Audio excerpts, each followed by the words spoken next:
Hello, everyone. I'm Matthew Hayden here, joined by our analyst tonight, Dylan Simmons, as we are here at the Adams Tennis Complex to witness a very, very intense battle here tonight with the MTSU Blue Raiders face off against the Oklahoma State Cowboys. So, Dylan, what's your first thoughts? We've been anticipating this match almost the entire week. It's been a huge buildup as a 6-2, Cowboys come into the ATC. What are your thoughts going into the match? Well, you mentioned how big this matchup is, Matt. This match is absolutely massive when you talk about the national implications for both these teams. Middle Tennessee trying to make a better case to move up in the ITA rankings. Oklahoma State trying to get a signature win on the season. A perfect night for both teams to make a statement. Absolutely, absolutely. And the man leading the Cowboys is head coach Dustin Taylor. Dustin Taylor, how are you doing today, sir? Good. How are you guys? Doing great, doing great. So your team coming in 6-2 here at a very, people say the ATC is, a very hard place to play tennis. So, how have you been able to help your guys, prepare for this matchup? Yeah, we played this team last year. We had you guys in Stillwater and ended up being one of the toughest and grittiest teams we faced all year. So now we're at your guys' place. You schedule Middle Tennessee State early in the year to really see how tough your team is, where you're at in the season. And, again, they're known as being one of the toughest, grittiest, hardworking, well-coached teams in the country. So, again, we're really excited to see where we're at. Come in here. Looks like it's going to be a great crowd, great atmosphere, and see what we can do. I have to agree with you, Coach. Next question I've got for you is, you guys obviously are trying to get some momentum with a big win here tonight. What kind of momentum could you gain from this win that could help you in your chase for the Big 12? Yeah, I mean, we played Washington last week. A middle-of-the-road Pac-12 team. They came into Stillwater. We beat them 4-2, ended up 4-3. But to come on the road, play a team that's currently 20 in the country, 21 in the country, at their place, known to be one of the toughest, rowdiest home court advantages there is, it would mean a lot to us, and especially as we start gearing up and look towards the Big 12 season where there's three teams in the top 10 in the country, and you go on the road in the Big 12, and you better be ready to play. So again, it would be a signature win for the season so far. Our two losses are at North Carolina and Columbia, two other teams in the top 20. So again, we're really excited for the test, and we'll see where we're at. Absolutely, Coach. And like you just mentioned, your two losses on the season are against two top 20 teams. So you guys have been put up against a test here early on in the season. Again, another hard opponent in a top 20 ranked, MTSU Blue Raider team. How's it been able, getting your guys prepared for all these big matchups, just kind of like back to back, it feels like? Yeah, we're getting older. Again, we only have one senior this year. So the more experience, obviously you hope that they take away each and every match.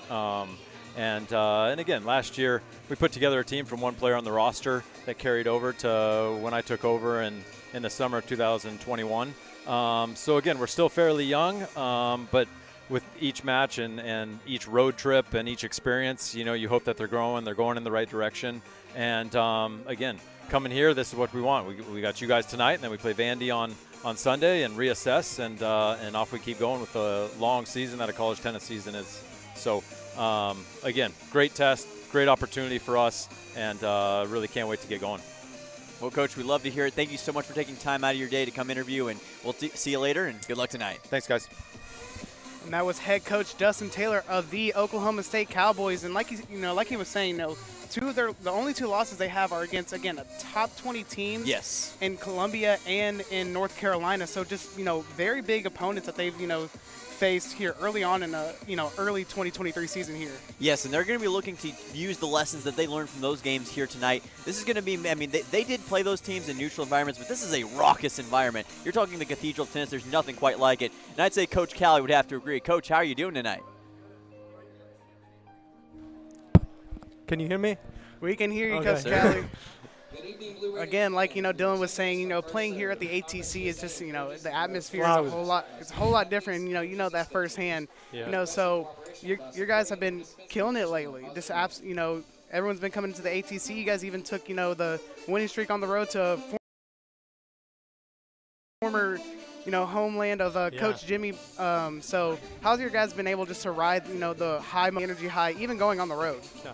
Again, we're not really thinking about the results. We're not focused on the wins. We're not looking at the numbers too much. We just focus daily on getting better, and each guy's got individual goals on what they can do better on court and off the court, and we're just going day by day. I like it, Coach. But, you have mentioned how you've been playing the last few weeks, and I got to say, you guys have been on a huge momentum streak as of late with so many wins in a row. What's the secret to keeping that momentum going, and how are you going to keep that up against the Cowboys tonight? Yeah, this one's going to be a tough match. I think one of the tougher home matches of the year, and they're a good team. They will be highly ranked at the end of the year. I truly believe that, and we've been scouting them. We've been again training hard. We get our guys ready, and us coaches were ready on the game plan on each court. So yeah, absolutely, Coach. Absolutely. Being a good team, you're able to point out, things that you've been having to work on, week in and week out. What have been some of the things that your team has really been trying to, buckle down on, heading into, you got the Blue Gray in a couple of weeks now, trying to get, just clean up, a little messy ends, to sort of say. Yeah, I wouldn't say there's like one thing that as a team we need to do better. It's more like, one guy needs to serve better, one guy needs to return better, one guy needs to move better, one guy needs to make better choices on court. It's like tennis is an individual sport, and it's hard to really generalize one thing that everyone needs to do. Our guys have different game plans and different game styles, so I wouldn't really have one thing that generalizes for everyone, but each guy's got their own thing. Well, we just talked with Coach Taylor, and he talked a lot about how Oklahoma State has been kind of assembled in this last couple of years as a team of transfers, but you guys have had a lot of the same continuity. Do you think that can make a difference tonight for Middle Tennessee? Yeah, we hope so. We really believe that bringing freshmen is good for the future of the team, for creating a good team culture, while bringing a bunch of transfers, it's kind of hard to then mold them all together in one team and have a common strong team culture.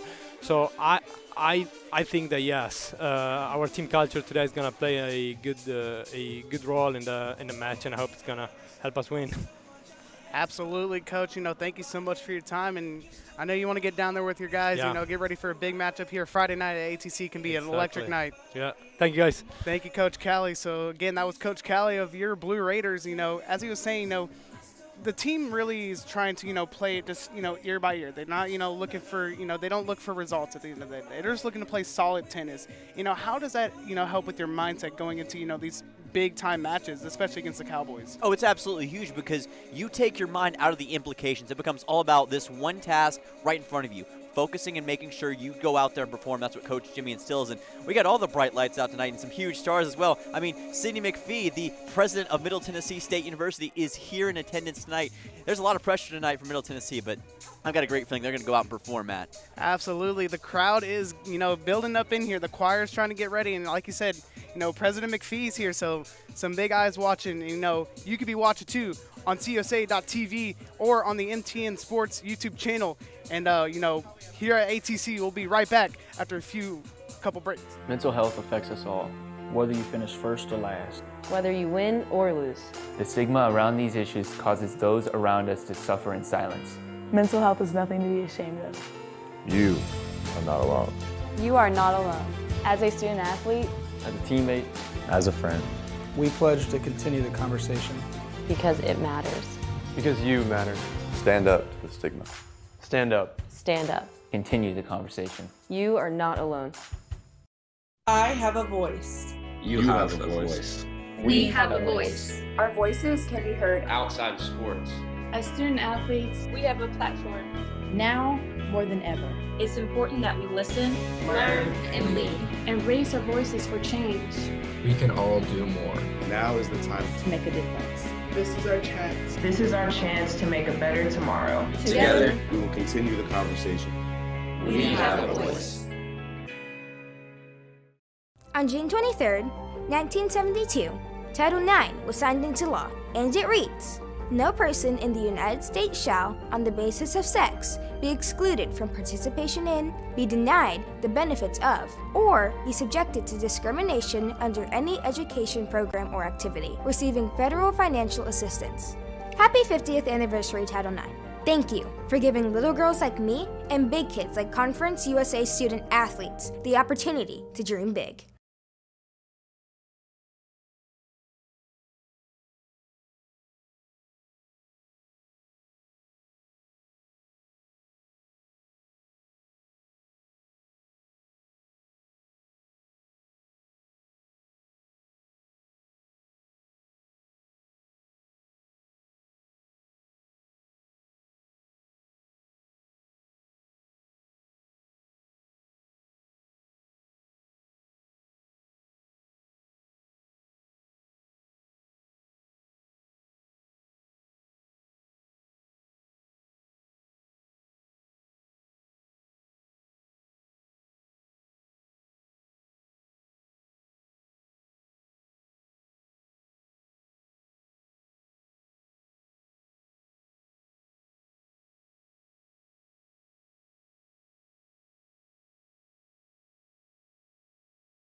Hello, everyone, and welcome back to the Adams Tennis Complex. I'm your host, Matthew Hayden, again, alongside my analyst tonight, Dylan Simmons. Dylan, we're jumping right into the doubles action today. For those just joining us, I'll give you a brief rundown of our doubles matches. On court one for the Cowboys of Oklahoma State, you have Isaac Beecroft and Tyler Zink facing off against the ranked 23 double matchup of Oscar Brosham-Polson and Francisco Roca. And then following in on court two, we'll have Chase Ferguson and Alex Garcia for the Cowboys going off against the senior duo of Pablo Model and Stein Slump. And then rounding it out on court three, we'll have Leighton Allen and Francisco Pini for the Cowboys. And then finally, Andre Horak and Shu Matsuoka rounding it out for the Blue Raiders. Some interesting changes also. We see Shu Matsuoka, again in the lineup for MTSU, switching away from Marcel, which they have done in the past couple weeks. We saw the same thing against Rice. Seems like Jimmy wants to get some of these younger guys some more experience. Absolutely, indeed. I mean, Shu's been playing pretty solid tennis, from the matches that he's had in his doubles, but also his singles matches, as we saw against Alabama A&M. Him and Baran were really showing out for the freshmen there in their singles matches, but also in their doubles matches. So, again, Coach Jimmy trying to get that depth build up, for later on in the season when it could really come into key factors. And some last-second notes here. The new ITA rankings have not come out for this week. They're taking the week off, so Middle Tennessee could potentially be higher, as could Francisco Rocha and Oscar Brosham-Polson in their rankings. Also goes the same for the singles rankings. So a little extra motivation for these players to make more of a statement tonight if they can get a big win, which MTSU doesn't care all that much about the ITA rankings, but if they can get that win, those rankings could jump up even more.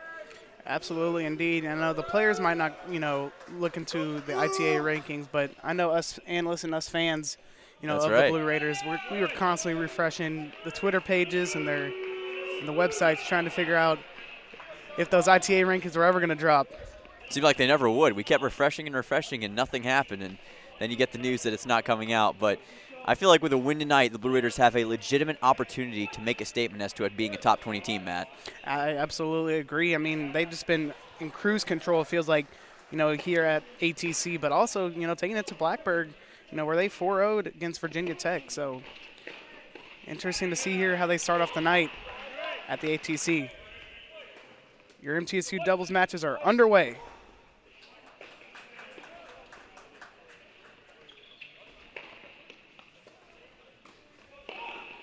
Got a beautiful ball there by the Cowboys, starting it off 15-love here on court one. Yeah, Zink kind of collapsed the net that time, and it looked like Oscar Brosham-Polson trying to defend, just couldn't get it when it went to the corner. That was a nicely done play.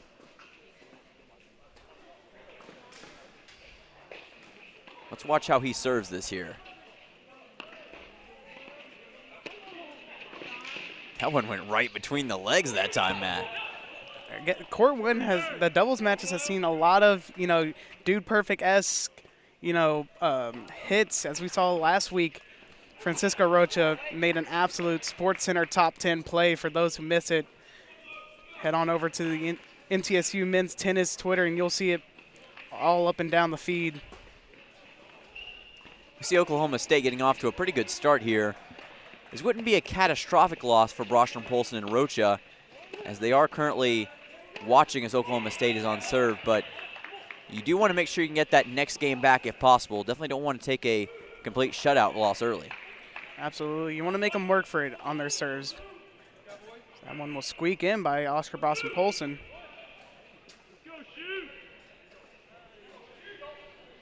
But that will wrap up the first game here. A quick one in favor of the Cowboys. Yeah, that was an absolute lightning strike by Baycroft and Zink that time. It's almost like Rocha and Brosham-Polson were caught sleepwalking and just couldn't catch up in time. Oklahoma State is here to play tonight, Matt, and we received some information before this game even started. They've been here since Tuesday night, so they've been preparing for a long time here in Murfreesboro for this Middle Tennessee team. And we heard Coach Taylor mention it before the game. When you play this kind of team in this kind of environment, you have to be prepared and you have to be ready, because it is going to be a long night no matter what happens. But Oklahoma State, so far, looks like they're up to the task. Absolutely. Again, when you're playing a ranked opponent, you're looking to take them down. And as we saw, last night we saw MTSU men's basketball taking down ranked 25 FAU at the Murphy Center. That's right.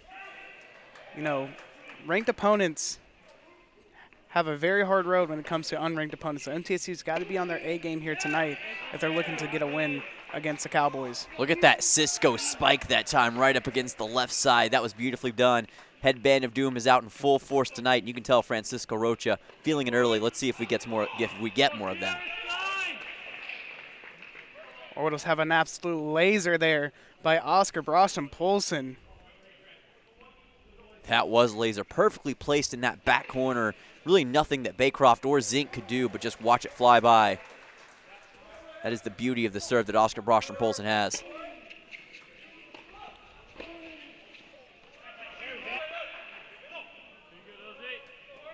Fault there by Brosham-Polson.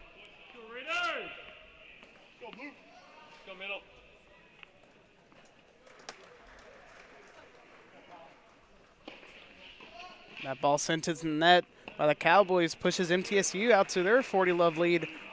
Yeah, that backhand by Brosham-Polson had some extra mustard on it. He absolutely posterized that shot. Gives MTSU a 40-love lead. Got a chance to close this thing out. And Oscar Brosham-Polson's serving has been on point so far. Let's see if he can do it.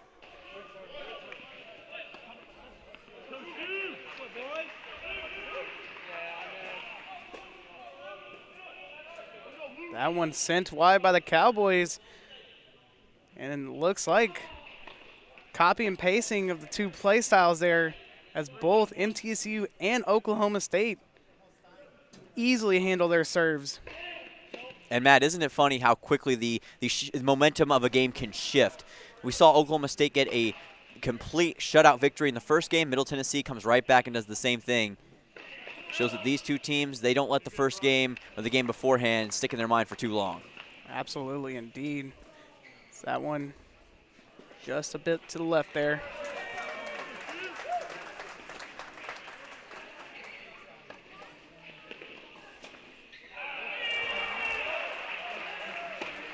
Good serve there by the Cowboys.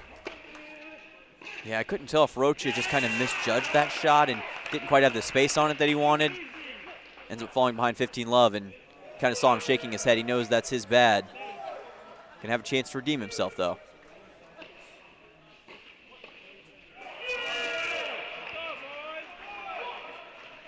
Beautiful play at the front of the net by Francisco.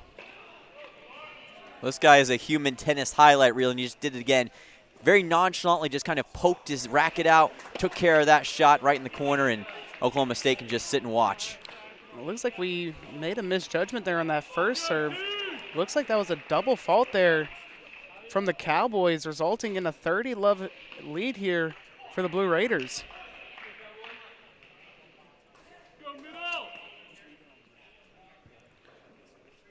Yeah, there's no mistaking that one right there. The Oklahoma State completely sideswipes it right to the side. Brosham-Polson kind of too far back to return it, and 30-15 now. But as you mentioned, sometimes it's hard to read Francisco Rocha's face. He looked a little frustrated from my vantage point, but MTSU ended up getting the point, so what can they do with a 30-15 lead? Yeah, Francisco's got that Lady Gaga-esque poker face there.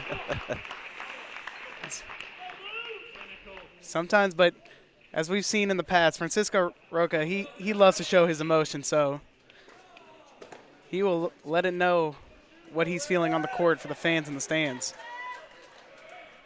You can tell he's pumped up after that one. Make it 40-15 Middle Tennessee. Beautifully done. Nice little rally that time, and Francisco Rocha was ready for it. This would be big for MTSU. This would give them a break here on court one and give them a perfect opportunity to really take a stranglehold on this game. Absolutely. What be a great way to start off the Friday night here at the Cathedral of Tennis with an early break here on court one.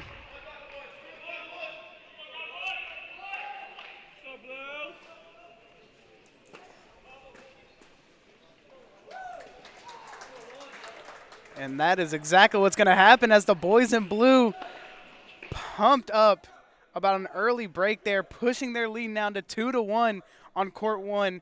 You know, again, ranked 23rd doubles team. Yes. In Francisco Rocha and Oscar Brosham-Polson. So absolute huge for them to jump out to an early break. But also the Cowboys, when you face a top 25 team like Oscar Brosham-Polson and Francisco Rocha, it's hard to come back from. Absolutely is. And I love the enthusiasm that we saw. You know, a doubles team like this comes around as often as a Pittsburgh Pirates winning season, and that was a fantastic job by those two. Got a chance to really take control of this game.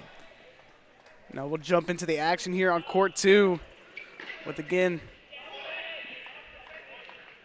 the older duo on play tonight, as we see with Pavel Model and Stein Slump.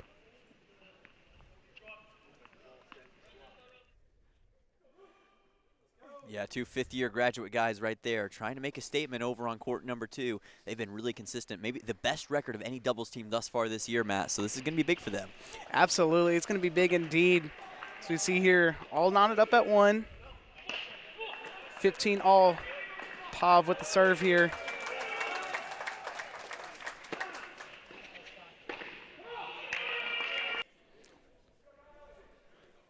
The Stein slam there at the front of the net. Yeah, that was no fluke. That was an absolute shellacking right into the court. Beautifully done by Stein Slump, and he does fantastic at guarding that net way up close, almost like the net keeper out there. And other teams can do nothing but just watch him slam it into the ground. Absolutely. The boys in blue always looking to put on a performance here at the Cathedral for the choir, but especially tonight, as we mentioned before in the pregame. There's one special member of the choir here tonight, and President McPhee coming out to the ATC. He heard all the, the loud commotions going on during the season, so he had to come see it for himself. I'd say he's liked what he's seen of the Cathedral thus far.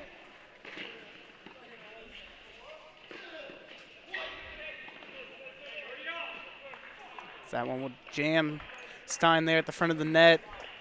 Knots everything up 30 all here. This is a big one for Middle Tennessee as well in a 30-all game.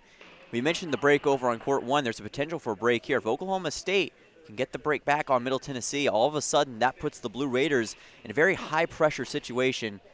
See the communication happening between Pavel Model and Stein Slump. This is a big one for them, even this early on.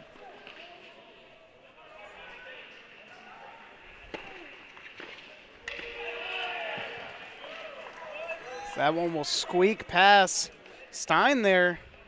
Now gives the Cowboys a 30-40 advantage here. And Ferguson and Garcia seemingly have found something along that sideline. He kind of pushed it out wide, and Stein Slump trying to recover, but he was almost stood in place like he was Mr. Freeze. He couldn't get out of there and had to just watch it slip on by. So Oklahoma State with a big opportunity here. This is when Middle Tennessee is going to try to respond. Pav lining up for the serve. That's just a beautiful serve there by the man Pavel Model. Just nothing the Cowboys can do. And now you see Coach Jimmy. He's watching this match very intently. I think even he knows the severity and the incredible importance of this match. This could be the difference between Middle Tennessee getting a doubles point or not, or even potentially winning or not. Absolutely. As we saw, just on court 1, getting that early break, pushing, Cisco and Oscar Brosh and Polson's lead to 2-1 there with their serve. Again, in the doubles, need to clinch 2 of the 3. So it'll be huge for MTSU to hold their serve here.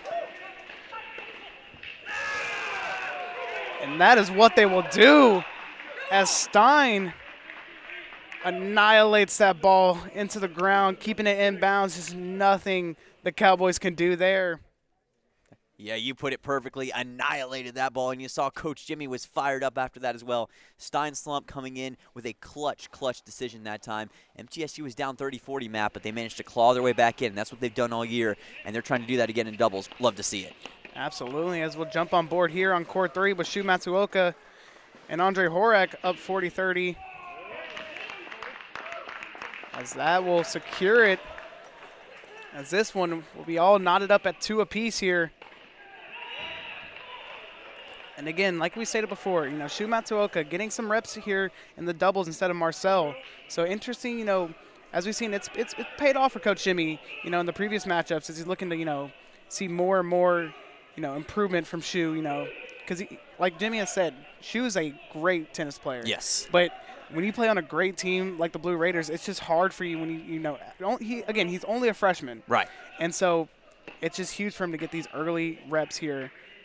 in his young tennis career.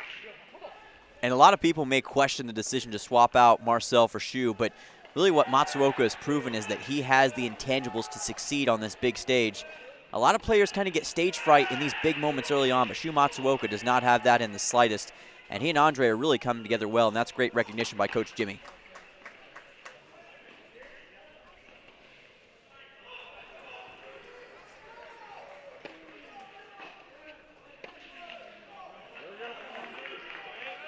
So that ball sent to the net by the Cowboys. Knots everything up 15-all here on court 3. Nicely done that time by Middle Tennessee again, pushing the ball right into the Oklahoma State zone. And they tried to counter, but there was no countering that one. Perfect spin, perfect velocity. Sometimes that's the perfect combo.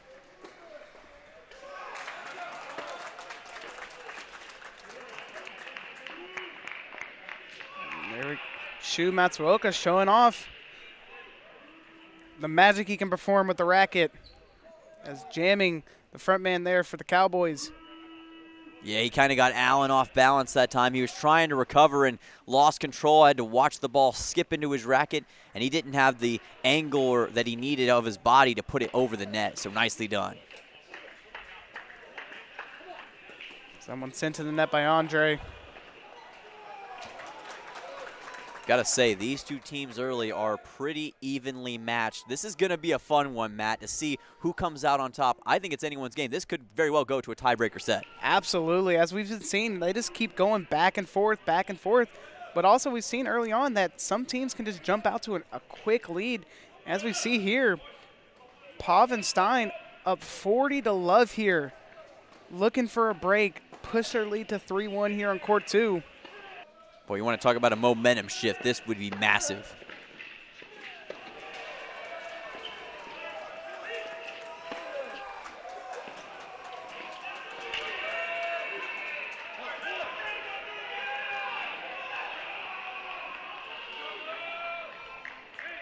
Looks like they got it there. It was a little bit close, but I believe it went off of either Ferguson or Garcia's racket. Middle Tennessee gets it to 3-1, Matt. That's massive. It is indeed, you know, those early breaks, especially when you're up against like a very competitive team in the Oklahoma State Cowboys. Getting these early breaks are going to be huge, absolutely massive for the MTSU Blue Raiders. You know, going into this match, as we were talking with Coach, you know, Dustin Taylor, but also Coach Callie, that the major, you know, respect for how competitive both of these teams are. You know, this is great to see. You know, it's great for us up here in the booth calling these intense matches.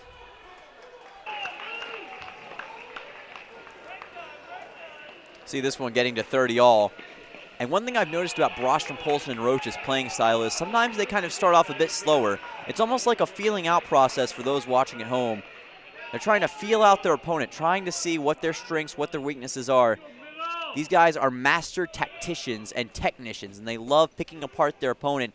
And once they spot a weakness, they really try to exploit that and hit the ball in a certain way to get those points. Absolutely. And, you know, as we jump in here in court 1 action, MTSU, as we said, got that early break, but the Cowboys are able to respond with a break of their own. Looking now to hold their serve here. And looking at Tyler Zink, he's one of those transfers, as we mentioned earlier, a senior transfer from Georgia, originally from Sarasota, Florida, a lot of success under that hood. He's trying to make a statement tonight, and it's going to be interesting to see how he plays because he's a massive part, maybe one of the biggest parts here for Oklahoma State as we see play resume again. Absolutely, as we'll finish it up here on court 1 as the Cowboys will now jump out to a 3-2 lead. We'll send it on over to our sideline reporter of the night, Jace Vincent. Jace, how are you doing out there, man? Doing great tonight so far. We just had breaks on 2 and 3 in favor of the Blue Raiders, so looking great so far on those courts and looking great on the courts that you're covering right now. So great night so far for the Blue Raiders, and I'll keep you updated with any more updates. Thanks so much, Jace. As we've been talking, you know, constantly getting those early breaks early on are absolutely massive. You know, as we've seen, you know, MTSU gaining breaks, but also then the Cowboys responding. So it's great to hear breaks on both courts 2 and court 3. And look what's going on over on court 2 now. 40-15 Oklahoma State. The Pokes really having their way at this point. And it's amazing how that happens even when Middle Tennessee is on serve. It's momentum shift after momentum shift.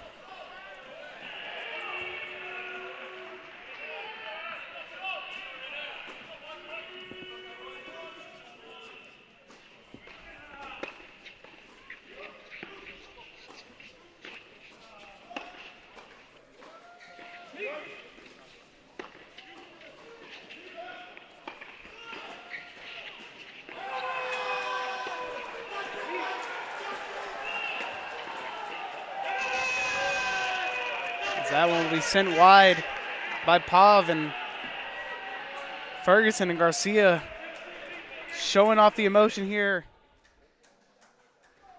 So again, as we've been saying, it's going to be an intense battle. Both teams full of emotions, both wanting to take down each other, but again, at the end of the night, only one can come out on top.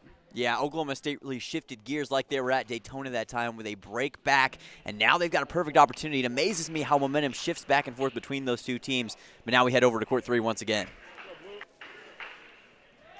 Shu Matsuoka and Andre Horak here. Shu back to serve for MTSU.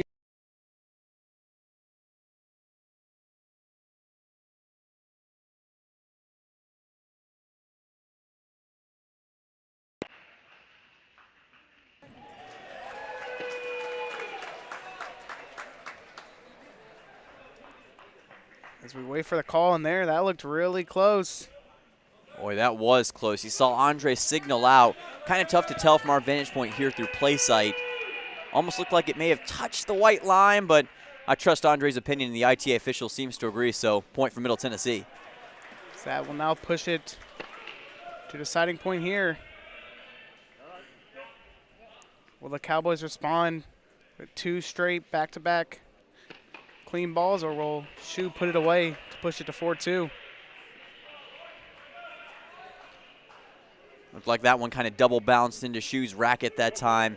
He was trying to scoop it up, but he kind of waited a little bit too long. That might have been a positioning issue as well. Just didn't give the ball the necessary time to scoop it up in the way he needed to. And this one right here is massive. This deuce, there's no understating it. It's the difference between 3-3 and 4-2, and it could make all the difference at the end of the day. Shu lining up for the serve here.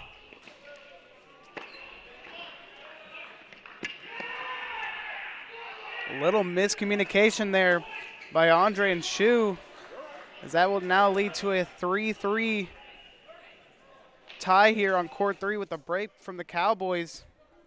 And again, a little miscommunication there between the freshmen. So, something to look forward, got to clean up, especially if you're heading into those, last, 5 fours. And, even when it's all tied up, definitely got to get that out early. Again, that's just something that, it's going to happen. They're human, and so you can't expect perfection every time. Well, it's like when freshmen first walk into high school. It takes a lot of adapting to get used to that. Those two trying to get adapted to this style, and a bit of miscommunication. You kind of saw them look at each other like, that was mine. No, that was yours. Wait, what? And that kind of miscommunication happens. It's bound to happen when you're playing young and you're kind of a new team. So they'll have a chance to redeem themselves, and I'm sure they're going to get more chemistry as time goes on. Absolutely, and a team with absolute amazing chemistry. They put the periodic table to shame is a ranked 23rd team of Oscar Brosh and Polson and Francisco Rocha here. I like that line right there. Gotta love the chemistry between these teams. Absolutely. Chemistry is fuming through the cathedral for the boys in blue. I'd say they're iron because these guys are tough and resilient. They're not going to quit. And you know what they say, iron sharpens iron. So these two teams showing us some excellent stuff throughout the night. And this doubles match has been a true treat to witness for any fan of collegiate tennis. Absolutely, indeed.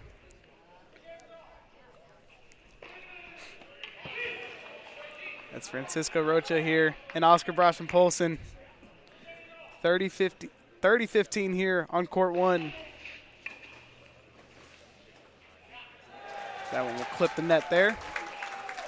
Yeah, I was close to almost being played in. Not this time. Beautiful spike there by Francisco, the headband of Doom Roca there. Man, Francisco, why'd you have to do that? The Cisco special right down the alley. And the post could do nothing about that one. That was a beautiful misdirect. That's the kind of shot that only Francisco Rocha can create. Saw at the top right of the screen there on play site. Looked to be Andre Horak down on the ground trying to save the ball. Kept it in and was able to secure a point there for the Blue Raiders. Oh, no, Matt. Don't tell me we missed another SC top 10 play. He kept it in, but I mean, I don't know if it would match Francisco Rocha because I don't think anybody could have. Francisco, I still can't believe that ball was kept in against Rice there. But again, these boys in blue, they're able to handle any of the pressure, and they can perform off some pretty insane shots here. Right you are, and this is a big one. Up 40-30, Oklahoma State on serve. Now it's deuce.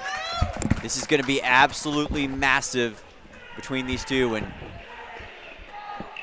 it's going to be crucial for whoever can get it. Could very well decide who wins this first set. Some noise being made here from the choir. They got it. As the Cowboys will now look like they would be on the brink of dropping their serve, was able to hold it there on court one, pushing their lead now to 4-3. And now we'll push it on over to our sideline reporter once again, Jace Vincent. Jace, what you got out there for us? Yes, over on court 3 just now, we had another break in favor of the Blue Raiders, and just really all around on every court so far, just been really exchanging breaks. Really, no team really been able to gain that much momentum. Just, anytime you think a team's going to gain, you got a break on one way, they're just exchanging breaks either way. So really exciting match all around that we've been able to cover so far. Thank you so much, Jace. And again, like he's been saying, breaks back and forth. It feels like every time we jump into the action, we think, oh, we got a break now. The other team just seems to respond, either if it's in favor of the Cowboys or the Blue Raiders. Tell you what, it's still early, but we are in the beginning stages of what could be a classic if it keeps going the way it is. Here comes the Andre serve. Nicely done. Again, MTSU, if they can hold their serve here, will be absolutely huge. Yes. As they'll push their lead to 5-3 and one game away from securing court 3. See Rocha and Oscar Brostrom-Polson getting pumped up along the left side as well. And as you mentioned, this is massive for momentum's sake. And Andre, he has a thumper for an arm right here. Not quite that time, but one thing I've noticed is he has stepped up immensely these past few weeks and gotten clutch wins for this team over and over. Might have to rely on him again. Nice try there with the backhand by Shu. Just not going in his favor. Yeah, you kind of saw Shu lunge for that one. I think he was going for the near side that time, but he just couldn't get the placement. And again, that's the kind of thing that's learned over time. This team's well on their way. And look at this, both Oklahoma State players playing really far back on this one.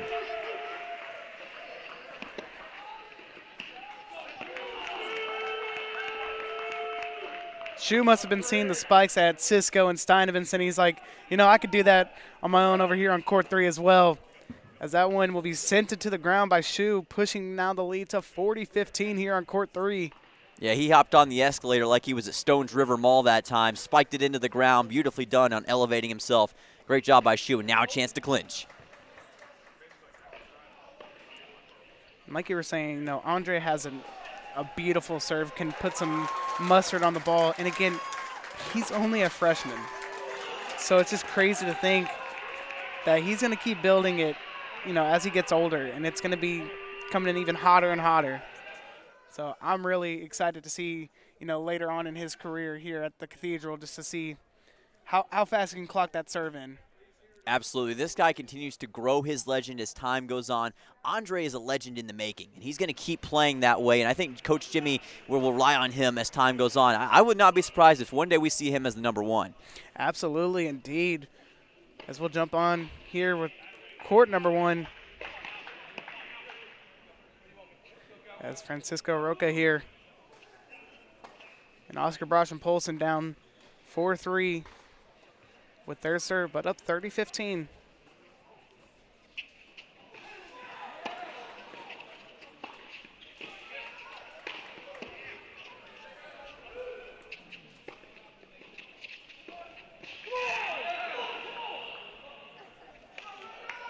Beautiful answers there from the Cowboys. Yeah, Baycroft and Zink just splitting the gap that time. Nicely done. And I mentioned Zink earlier.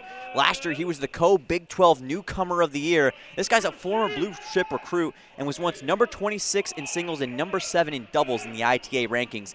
He has a lot of experience and a lot of mileage under that hood. This guy's no joke. He knows how to win doubles, and you can tell he's providing an exceptional challenge for Rocha and Oscar Broster-Polson.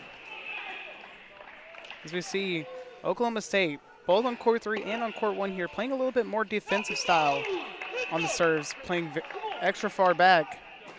It seems to be the answer for them. So that one will be just a bit out on the Blue Raiders. And this one's going to be crucial. If Oklahoma State gets this, they may take this and upset the number 23 doubles team in the nation right now. This is when you got to prove that rank and prove how good you are as a double squad. And these two guys, they practice all the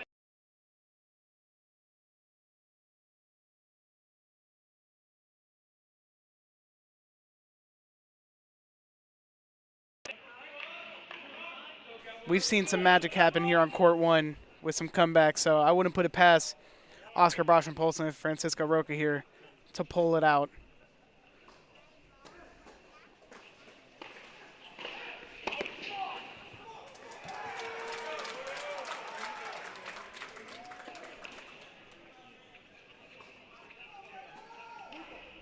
And Francisco Roca back to serve there for MTSU. As Oklahoma State will now play a little bit more aggressive there. Wow, man, that was a big mistake by Rocha. A rare double fault. And you know he's going to be kicking himself after that one, Matt. It is. I mean, that's just a simple mistake that he's going to be down on himself. But again, like we've been saying, if they want to get over it, they're the team to do it. Yes. So they got to get over that double fault quickly, and they can come back. You get a break. Now it's back to your serve. Then you secured that. Now it's 5-5. So all they need is one break in their favor and then holding their serve, and we'll come down to a tiebreaker there on court 1. So interesting to see there. We'll now jump back into the action here at the Cathedral. It's going back down to court 1. It's Oscar Broster-Polson and Francisco Roca here. Out to a 15-love lead here. Well, if you want to overcome the odds, the clock starts now for Middle Tennessee. So that one sent wide by Oscar Broster-Polson.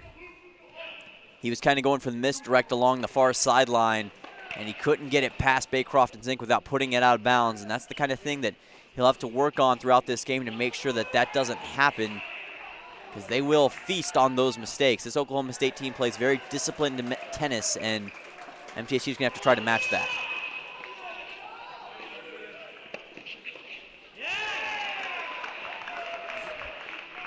Absolute missile from Francisco there. He absolutely did make that an Apollo 11 rocket shot right towards Baycroft. He made him sit still or stand still like he was a soccer player taking a penalty kick that time. Nicely done. And again, that's the kind of power and accuracy that Francisco Rocha can provide. When you talk about power, these two are the living embodiment of power, from their chemistry to the power they have with the racket. Pavel Moldl and Stein Slump there. Dropping that game, pushing it now to 4-4 here on court 2. See at the top of your screen, Coach Jimmy talking to the grads there, telling them, hey, look, back and forth battle here. Just got to overcome it. Got to believe in yourself here.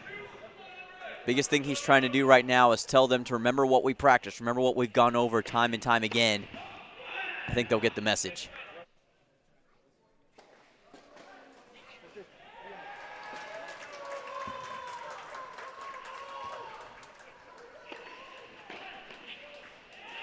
It's 15 love now.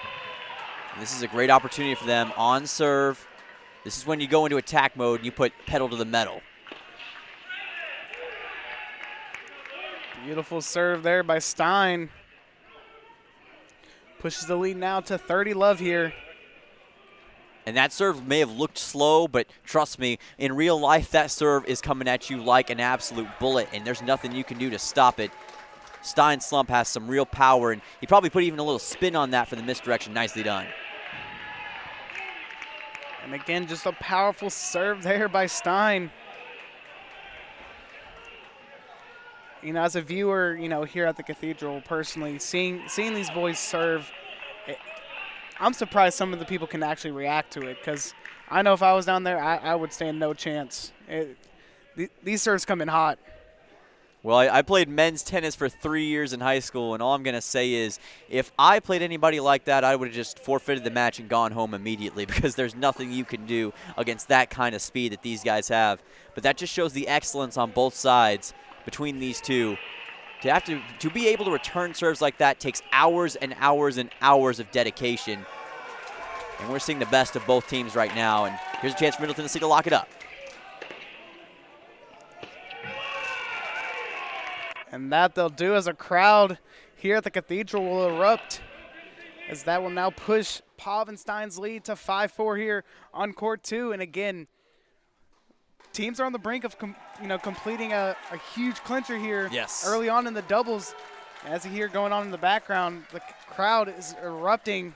So some big action happening down there. Let's jump right into it. I'm ready to see. I'm ready for more of these matches. The choir is singing the victory hymn right now, and you can tell that intensity is absolutely ramping up for both these teams right now. It's getting fun in here, Matt. It is indeed. As we just saw there, as we were jumping off away from court 1, we saw Francisco Roca and Oscar Brosham-Polson were able to get a break there. So again, like we said, slowly but surely making their way. Again, taking them ball by ball, getting an early break there. Now onto their serve. As we are all knotted up 5-5 here on court 3, as the freshmen telling them, this is our house. We're here to play. They want to make a name for themselves and make a memory that will last a lifetime for these fans and for the players. And as you mentioned, this is a chance for them to make a statement as a young group. They may be young, but they are just as important of a group as anybody else on this team, and just as important as a doubles pairing.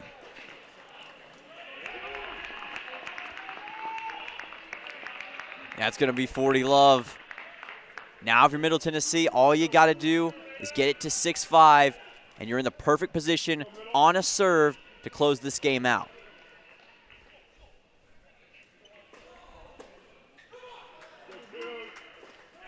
See down there the stats. Horak and Matsuoka, 100% of the break points have been won thus far. They are perfect in these situations.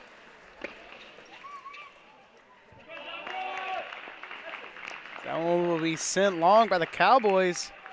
So that now puts MTSU in the driver's seat here on court 3. That it does, and the important thing to remember if you're either the Pokes or the Raiders is that you just need 2 out of these 3 courts to win the entire doubles match. So if you're a fan right now, you shouldn't be panicking all that much or getting too comfortable, because this game, as we've seen throughout the night, can flip on the switch of a dime. Jumping into the action there. On court 1.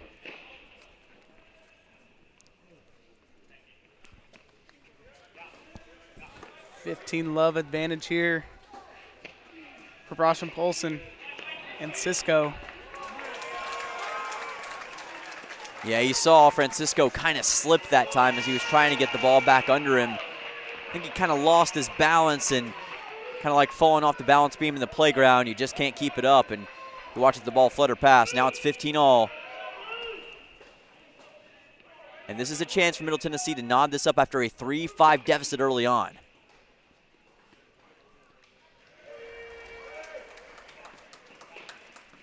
See how Oscar Brosham-Polson ever so slightly shifts his placement on the serve.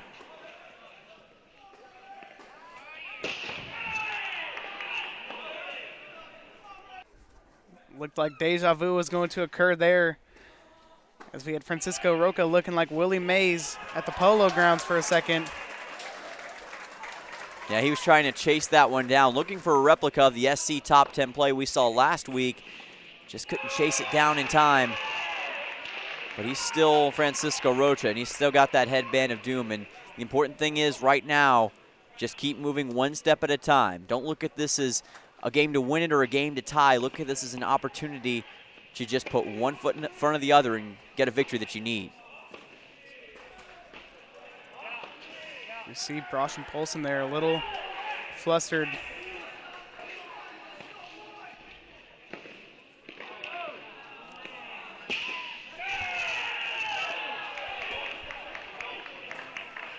Beautiful defense there from Beecroft and Zink. Yeah, fantastic defense, and I was for sure that Brostrom, Polson, and Roach were going to get a couple of those switcheroo plays right along the sideline, but somehow Baycroft and Zink returned it 2 times over.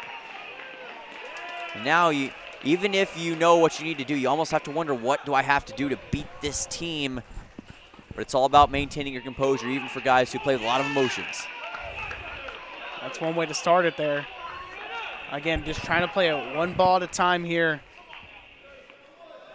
Oscar Brostrom Polson, Francisco Roca, the ranked 23rd doubles team in the ITA rankings.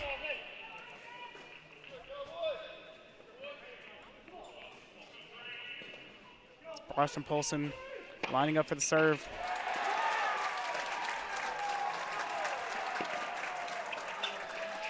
A little bit of a collision there. But it does not matter. Oscar Brostrom Polson, Francisco Roca knots it 40 all there. Oh, you got to be kidding me. That play had disaster spelled all over, and somehow those two coalesced into one unit and made something work. It's like Goku and Vegeta fusing. You get more power overall out of it. That was nicely done by those two. Now they've got an opportunity, down 30-40, but with a chance to tie this up here shortly.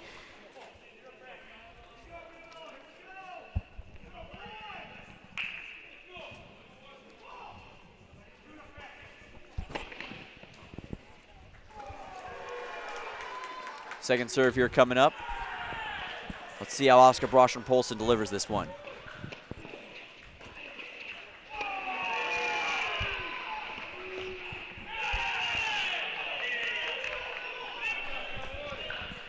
And looks like that's going to do it, Matt. So that will clinch it in favor of the Cowboys.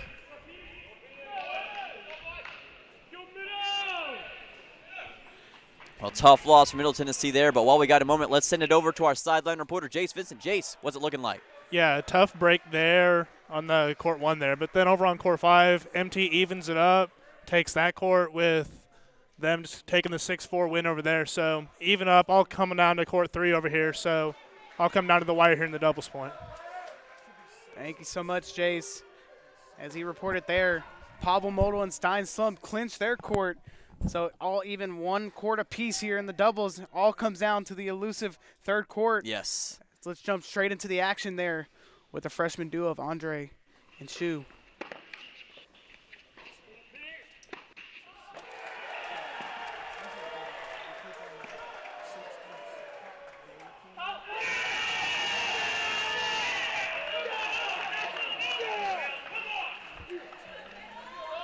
And Allen and Penny get it to 6-6. And you know what that means, Matt? We're going to have a 7-point tiebreak to decide who gets the doubles point. We are talking Super Bowl levels of intensity right now.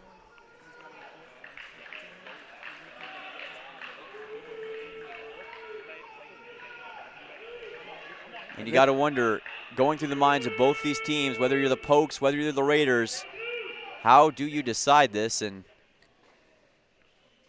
we'll find that out shortly.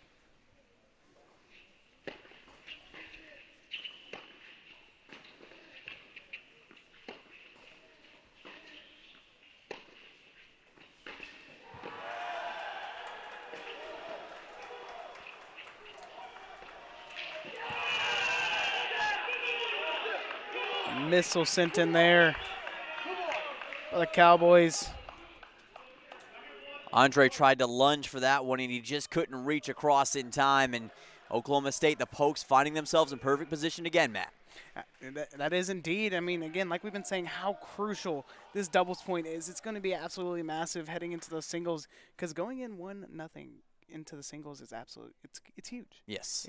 It can change the momentum of a game, and so it's interesting to see how this match plays out. Here on court 3 with Shu Matsuoka and Andre Horak, trying to keep the vibes high here at the Cathedral. As you hear the Let's Go Raiders chants being erupted from the choir here at ATC.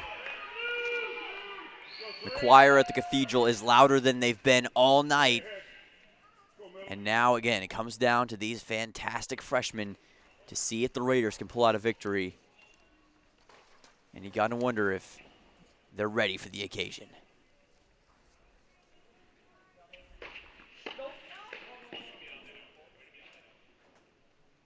Stoppage there. Yeah, they're going to rule that was to the outside. Second serve to follow. Signs falls over to the Cathedral.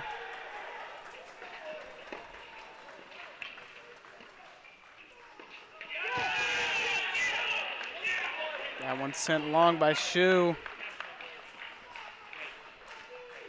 Yeah, Allen with the game of duck, duck, goose. He ducked the ball and watch it go out of the back of the out-of-bounds line. Oklahoma State now puts themselves up 2-1. But Middle Tennessee now down a bit of a mini break here.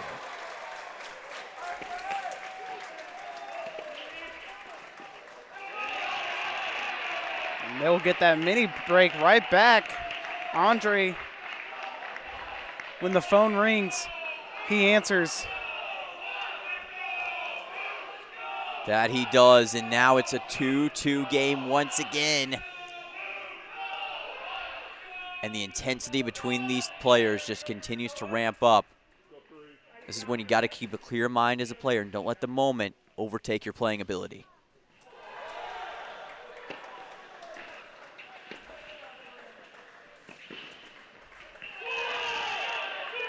That one will squeak past Shu there. These two just going back and forth, back and forth. No one wanted to give up this doubles point. I think both these teams realize how crucial this doubles point in is, and you see Coach Jimmy having a conversation with his two freshmen right now. They both realize that this could very well be the difference between winning and losing. Everybody, there's really hardly anyone sitting down right now. Everyone is really intently watching this one.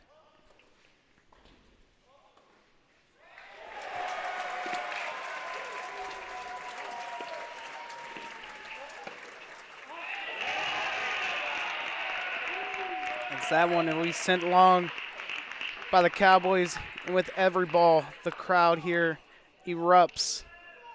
Just shows the intensity that this match holds. This thing is back and forth, and now it's 3-3. And you hear the choir in the background starting to get the hymns going here in the Cathedral of Tennis. Gotta love that sound if you're a Raider, and if you're Oklahoma State, that is the last thing you want to hear. But you wouldn't expect it from a tennis environment, but that's just the beauty of the Cathedral of Tennis here, Matt. Absolutely. The energy cannot be matched at the Cathedral of Tennis. I would put it up against some of the best in the business. You know, a night game at Death Valley down in LSU. I'd put it toe-to-toe with the energy here at the Cathedral.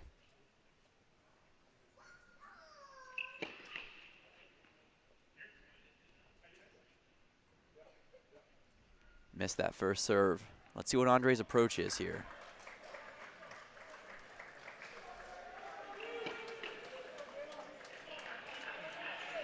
Costly mistake there by Ooh. Andre. Double fault. Yeah, a bit of a dud after they had been doing so well. And we're on serve too. Boy, that's a costly, costly mistake. It's about the last thing that they needed was a self-made mistake, and Oklahoma State now has the chance to capitalize. And look at that, returning points, won percentage, even, 44 for both of these teams.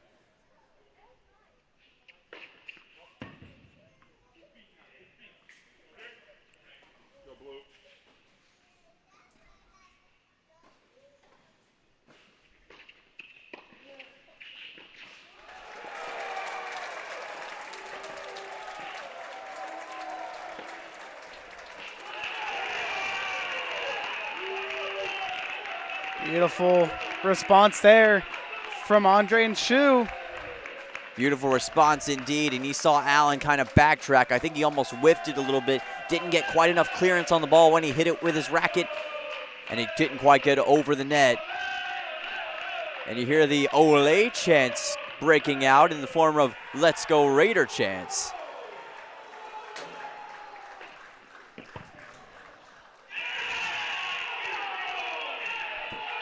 And a big call there going in favor of the Cowboys. Well, that's not the first time there's been a controversial call this week. Just ask the Philadelphia Eagles, the ITA official making the call from his desk. And Middle Tennessee now down 4-5, but the great thing about it is they've got the serve and they've got a chance to break back right here.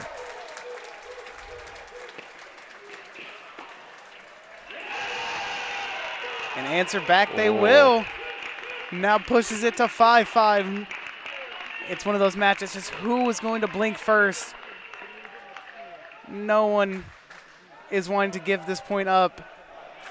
And remember, it's 1st to 7, so Oklahoma State, in theory, should have the advantage right now. Middle Tennessee is going to have to win 2 of these games while being not on serve. Going to be crucial.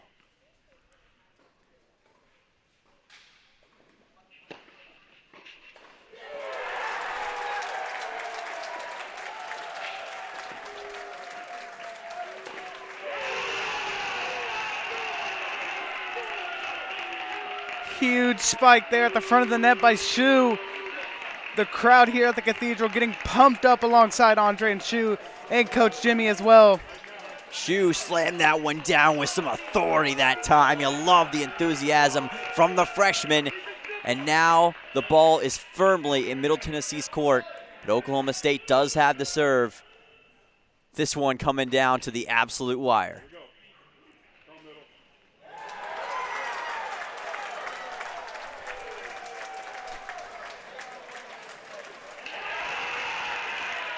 And that will do it. A double fault ends it here on court 3, giving MTSU the doubles point.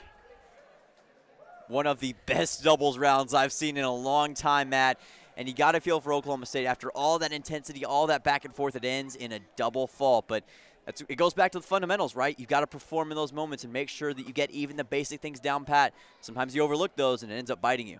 It is hard to see that match in that way, from just a fan standpoint. You want to see those matches end, on a long, intense rally. But again, like you were saying, the fundamentals came out to play there, and that's going to be the end of the doubles play there as MTSU takes it with a 2-1 court advantage, securing it court 2, Pav and Stein securing theirs, and as we just saw there, Shu and Andre were showing out on court 3, but ending in a double fault is just a hard way. But also, big news coming out. Francisco Rocha and Oscar Brosham Polson, ranked 23rd, dropped their doubles match. So interesting to see there as that plays into the ITA rankings in the next weeks.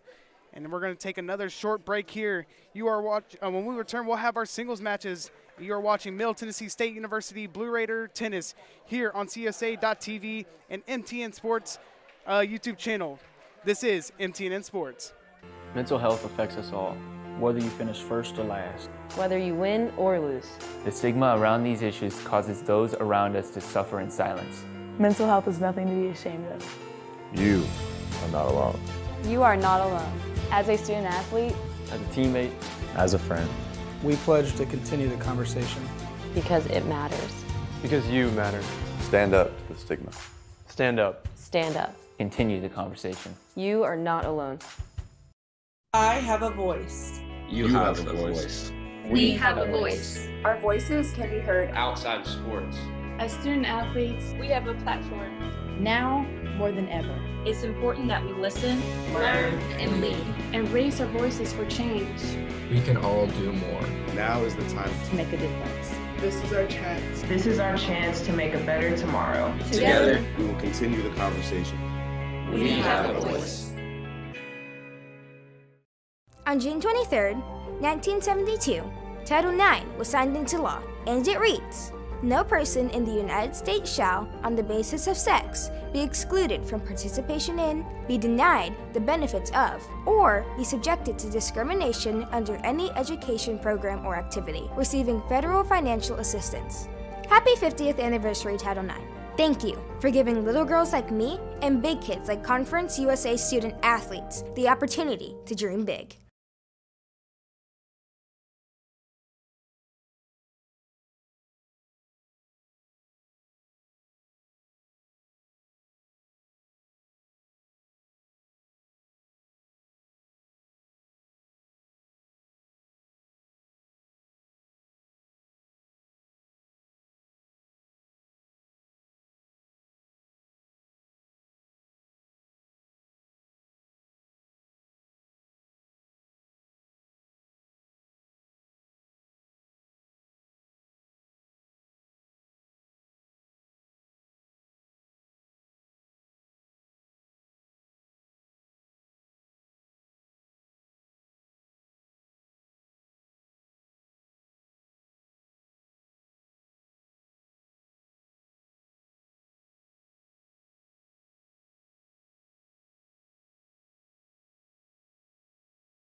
Welcome back to the Adams Tennis Complex here as we're going to jump straight into the action with our singles matches. As we look down the roster, we see a little bit of a different layout here as we're jumping in on court 1 where we see Francisco Rocha in the court 1 spot instead of Stein Slump facing here on court 1. Francisco Rocha once again facing off against Tyler Zink of OSU. And then on court 2, we'll fall down with Chase Ferguson for the Cowboys going up against Stein Slump, who's the usual court number 1 for the Blue Raiders. Followed by court 3, Isaac Beecroft facing off against Oscar Brosham-Polson. And then on court 4, Alex Garcia facing off against Andre Horak. And then on court 5, Francisco Pini going on against Baron Soiler. And then finally wrapping it all up on court 6, Felicio Basile facing off against Marcel Kamrowski. Yeah, and look for court 5 to potentially be where Coach Jimmy implements his signature switcheroo. Sometimes he does start off with somebody like a Baron in court 5, but I would not be surprised if he moves Marcel up and puts Pavel in at 6 as he's done for most of the year. So watch out for that. Absolutely, but it seems to be, and we could see a little bit change of action here. Yeah, Francisco Rocha is anything to go off of, then things are changing just a little bit. This is usually reserved for Stein Slump, the first time Francisco Rocha has played number 1 this year. But he's no slouch either, Matt. He's number 122 in the singles ITA rankings himself. We'll have to say that as well. Again, 122, as Stein is number 80. May seem like a big gap, but honestly, we see a lot of big, toe-to-toe battles. Seeing, not like out there trying to prove, oh, I'm better than you, but, a friendly battle between Francisco Rocha and Stein Slump. As you still got to think, 122 yes. in the country. The entire country. That covers a lot of ground, Matt. So, huge, not a lot of skill drop-off between the two, so Francisco Rocha's up for the battle here, but off to a slow start, looking to rebound here early on. As was once down 40 love, but now pushes it to 40-30 here, trying to avoid an early break.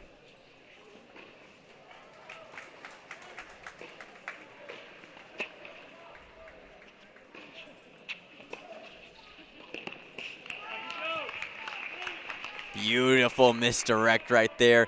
Zink was on ice skates that time like he was at Bridgestone Arena, and Francisco Rocha powers it down there. And now he's brought it from a 40-love deficit to a deuce situation, and that's the signature Francisco Rocha style. Come back from an insane deficit, make something happen, and Francisco Rocha with an opportunity here to close this out. Francisco Rocha looking to show why he could also belong on court 1.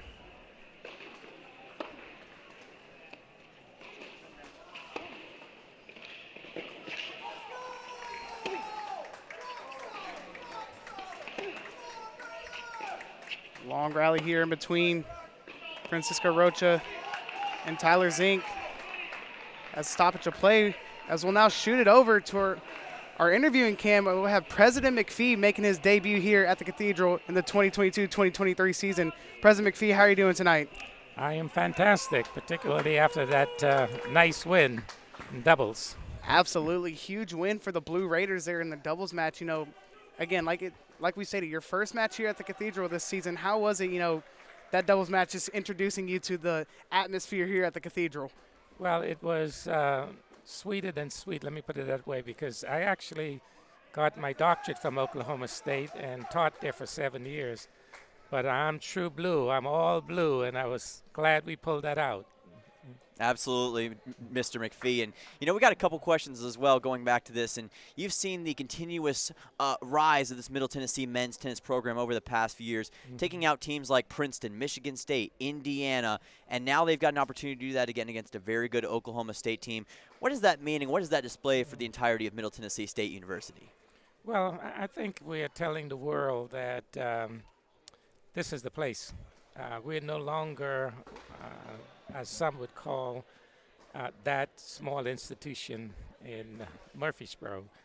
It really tells the world about the quality not only of our athletic program, but we have some outstanding students, athletes who are really one of the top in the class and in the nation with their grade point average. So I'm really proud that we are winning in the classroom and on the courts. Love to hear that. And last question we got for you is, what is the importance of this new tennis facility being built as part of the Bill Blue project? What does that mean for MTSU as well? Well, it continues to show that we are a first-class program. It allows us to compete for some of the top athletes in the country. And I think it also brings a great deal of pride, not only to the university, but to the community and really the state of Tennessee. Love to hear that. Thank you so much, Dr. McPhee, and best of luck for the rest of the night. Thank you so much for coming. All right. Thank you for having me on. Appreciate it. And again, for those just joining us, that was President McPhee. Great to see him come out here to the Cathedral, and just, love to hear from him, hoping to see him here more often. So again, jumping back into the action here, MTSU already up 1-0 by securing that doubles point. But as we'll jump away from the interviewing camera, we'll jump right back into it as we have our sideline reporter of the night, Jace Vincent. Jace, what's the scoop out there? Yes, the scoop is over on courts 2 and 4. We already have breaks with Andre and Stein Slump taking their first games, going up 1-0 on 2 and 4, both getting breaks. Great to hear out there. Early breaks for some of the boys in blue. As we were just talking about Stein Slump here again. A little switch up for Coach Shimmy. Stein Slump usually the court one player for the Blue Raiders. Him and Francisco Rocha switching it out. Yeah, but Stein Slump has not missed a beat, up 40-15, chance to go up 2-0 with a break advantage. He's feeling it. Feeling it is the correct term there, as the crowd here is feeling the energy at the ATC.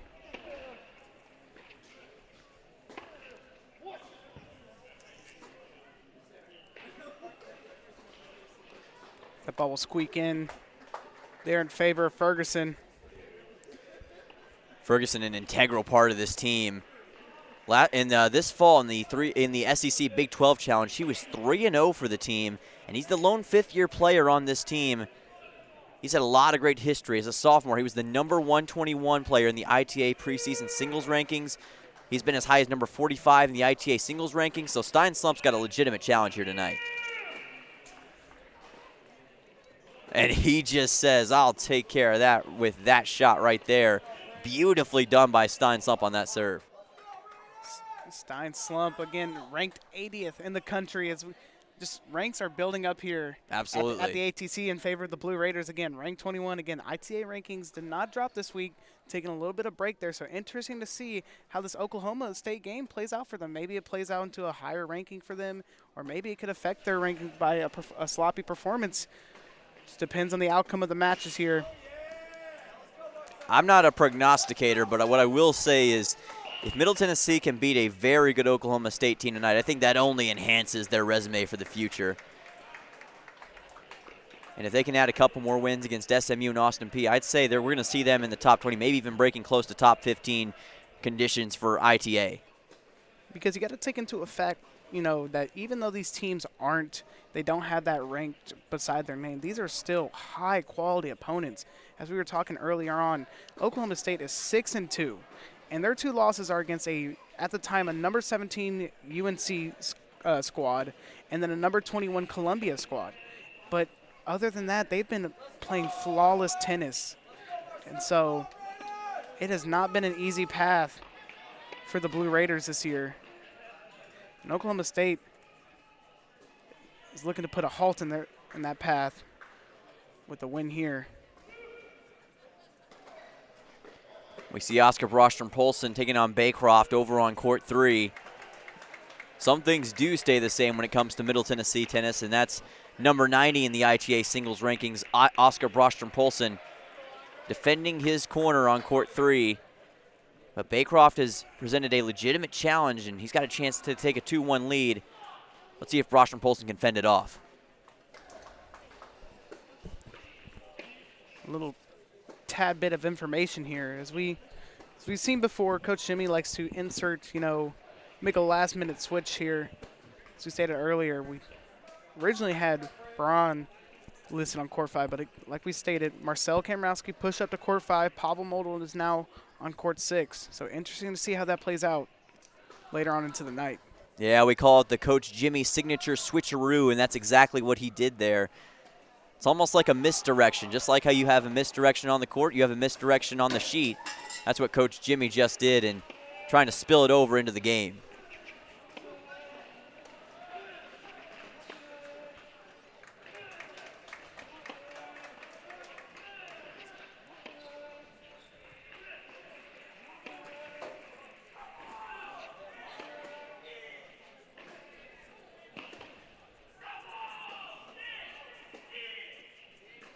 Just a back and forth battle between DeCroft there and Brosham Polson going in favor of the Cowboys. And again, you're going to see a lot of that tonight. These teams are too talented, to just have early sets, Yes. finish quickly. So we're going to see lots and lots of back and forth, just long rallies going. Who's going to blink first? Who's going to, get that small upper hand? Because there's not going to be a lot of margin for errors for either team. And that's the key, isn't it? Who's going to blink first? Who's going to make that first mistake? Because both of these teams are executing at such a high level right now that it's hard for the other team to be able to compensate and come back from that. So it's all about playing mistake-free tennis right now, Matt. Indeed, indeed. And again, playing mistake-free tennis, it's easier said than done. Yes. I mean, you just got to look at it like simple, a game of inches. We like to call, football as a game of inches, but tennis is the same way. A couple inches could decide if a ball's in or if a ball's out, and it could be a huge factor here tonight. Absolutely. So as we wait upon here at the Cathedral, trying to figure out where's the action at. Again, action's going to be all over the place. No matter what side of the Cathedral you're on, no matter who you're watching, you're going to see some stellar play from both sides. And so interesting to see how this all plays out. Yes, it is. And again, Middle Tennessee taking the doubles point if you're just joining us, and that gives them the early advantage here. Now MTSU just needs 3 of these 6 courts to go their way, and they'll have an opportunity to take home this win. And that takes so much pressure off of you as a team. It does. And coming in, it's kind of like how the MLB has that second, the runner on second in the extra innings. It's like you don't feel you have to get, a player, on base and then bunt them over. It gives you a little bit of cushion there to work with. And, playing up 1-0's huge because that's one less score you have to worry about. And now you're trying to figure out, which courts can we, come out on top on, and which courts can we, secure an early victory here to push that momentum. Because as the courts dwindle down, the crowd starts to gather. And, Absolutely. And we've seen here at the Cathedral, crowd can play a huge factor. As an away opponent here, hearing the crowd behind these players it's hard to overcome.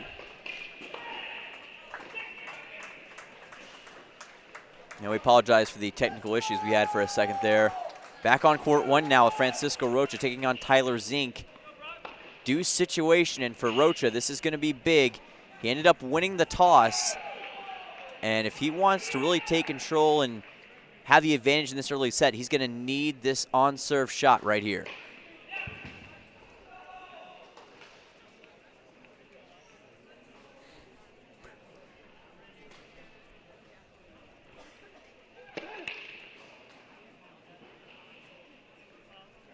So that one sent to the net by Rocha.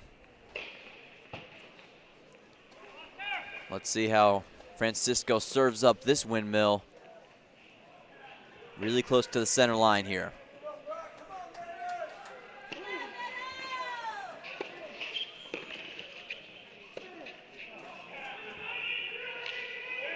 So that one will be sent out there by Rocha. He was trying to sneak it past Zink on the sideline. I like the strategy, but I just don't think he had enough space, and I think even he had some instant regret written all over his face when he made that shot. Indeed, indeed. So the lights are bright there on court 1, and I mean, Francisco's up to the task. Yes. It's early game jitters are going to be accustomed to anybody. It doesn't matter if you play on the level here at the Cathedral, if you're playing, at an Australian Open like Ben Shelton. The lights can be bright for anybody. Yeah, shout out to our guy, Ben Shelton, somebody that us here at MTN Sports have a bit of a connection with. Congratulations on that quarterfinal appearance back in the Australian Open. Excited to see how he does in the majors. And I'd say we're going to see potentially some of these guys getting into major territory someday as well. Perhaps Pavel Moda will be a part of that as we watch that one go into the net. The talent on this Blue Raiders roster is just it's astonishing. Yes. To see, because, like President McPhee was talking about, it's more than just that institution in Murfreesboro. The quality program that Coach Jimmy has built for the men's tennis team here at MTSU is all the credit goes to him and his team and just the atmosphere he's been able to create here and bring in these high-end talents to play for him.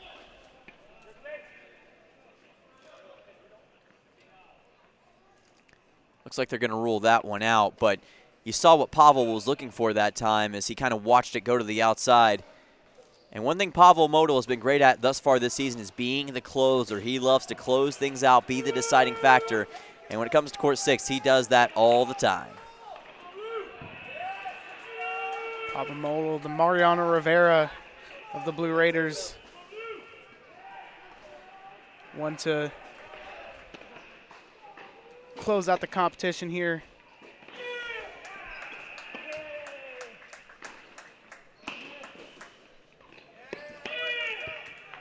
Oh, what a misdirect. You might want to call Pavel Moda Roman Reigns after that one because you have to acknowledge him after that kind of shot. A little crossover there would make Allen Iverson proud.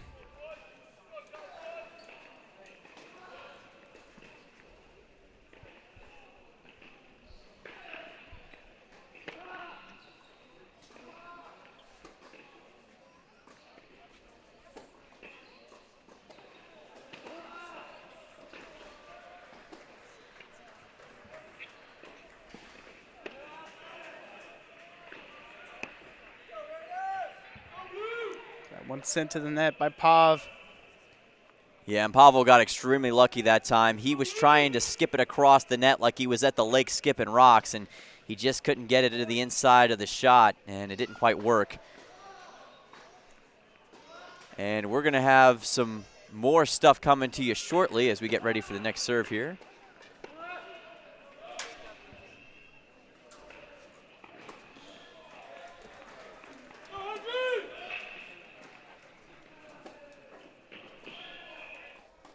And we do want to announce that we're going to have a very interesting company here. A big-time ATP tennis player is going to be stopping by here very shortly for another great interview. We're getting all the scoops tonight, Matt. It's going to be Sangren, Tennis Sangren, dropping by for a live hit here for MTN Sports. So, Matt, we've got some really special guests that want to be here at the Cathedral of Tennis tonight. We've seen a lot of celebrities coming out. Again, President McPhee coming out to his first match of the year. And having professional players come out is a huge... Celebrities want to come here, and maybe as the year goes on, we'll see some big name celebrities. Again, we are close to the heart of country music, so maybe we see some big name country music stars come down here, showing off. I'll tell you, Matt, it's almost like we're at Staples Center right now watching a Lakers game with all the high-end celebrities that we're seeing across the board. But I'll tell you this, I think not even Staples Center can match the intensity that we've got right now inside the Cathedral of Tennis, and the choir is responding. There's Stein Slump back over on court 2, up 3-1. He's got that momentum rolling early, Matt. And that's just so big for Stein there. Coming out to this early 3-1 lead, looking to push it with another break here, could push it to 4-1 in this first set.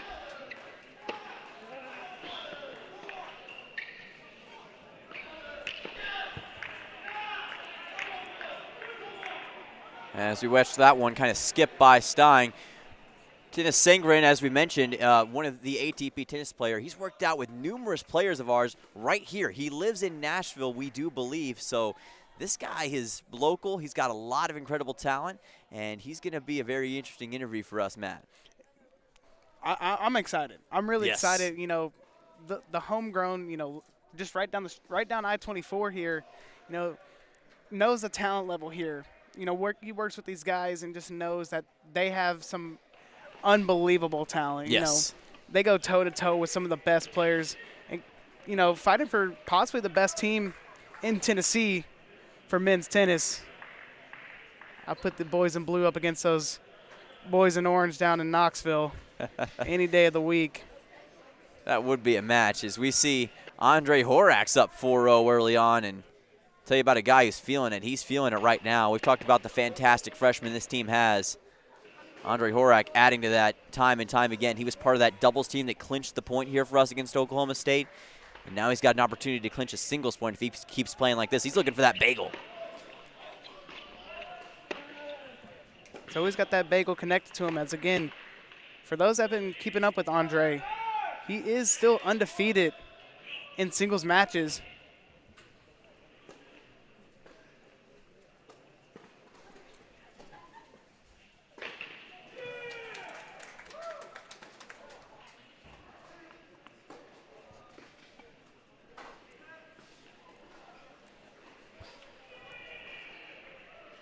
So Andre looking to keep the bagels hot and ready here.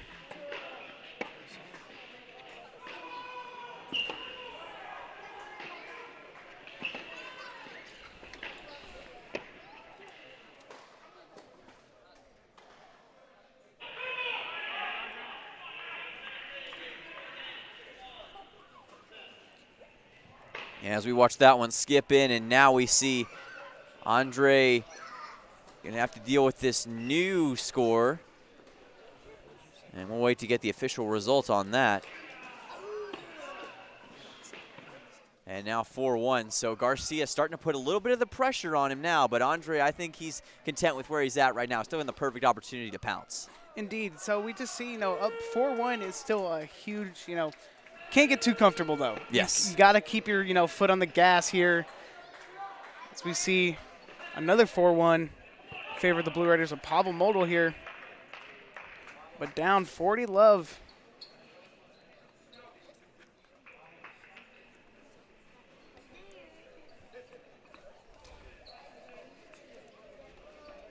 My apologies, it's 4-2 here on court 6. Still in favor of Pavel Modal. Kind of lopsided affairs here on courts 6 and 4 right now for Middle Tennessee, which just goes to show if they can keep that up, they're going to be in the perfect position to keep this going and potentially get it to a win. That'll put them just 1 point away. So Blue Raiders, it's kind of trying to keep doing more of the same right now. Yeah, I mean, you're just looking, you know, to trying to, you know, secure those courts. Again, like we said, MTSU, for those just joining us, MTSU did secure that doubles point, you know, leading it to a 1-0 advantage here in the singles matches. Now looking to secure, you got to find those 3 courts. Yes. You got to find, you know, you want to see flawless play about all the, you know, from all 6 courts, but also you're looking to find those 3 courts that you can secure in this, you know, huge battle between.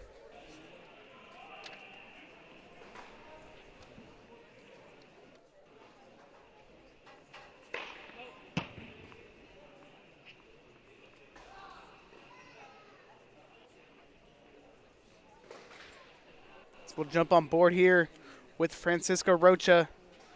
Once again, jumping up to the court 1 spot.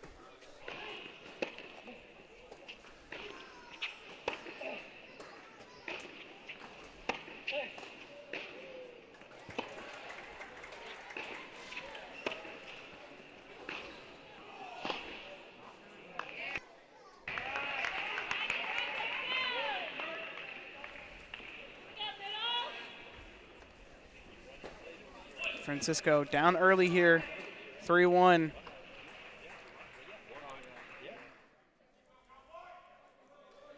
You know, it's really interesting to see how it plays out here on court 1 with Francisco Rocha jumping into that court 1 spot. And so, you know, going from court 1 to court 2 is still a huge jump for no matter who it is. I mean, you got to think Stein has, you know, had some absolute battles on court 1, and we've seen Francisco Rocha just having absolute battles when he's usually on court 2. So those 2 guys are, you know, as interchangeable as it comes. But again, for those that aren't familiar with the game of tennis, you know, that's a huge jump for anybody. It is a huge jump for anybody, but Francisco is adapting well, and he's adapting quickly, and that's what you have to do. Here's another guy adapting quickly, Andre Horak. As I watch that one skip. And with Andre Horak, it just feels like as soon as the season started, he had one goal in his mind, and that was to just become one of the best players on the team. And he, just as a freshman still, just unbelievable what we've seen out of him. Again, undefeated all season long so far in his singles matches. He's going to add to it right there, makes it 5-1. Nicely done. I love the tone that Andre plays with. Really challenges opponents up front and personal.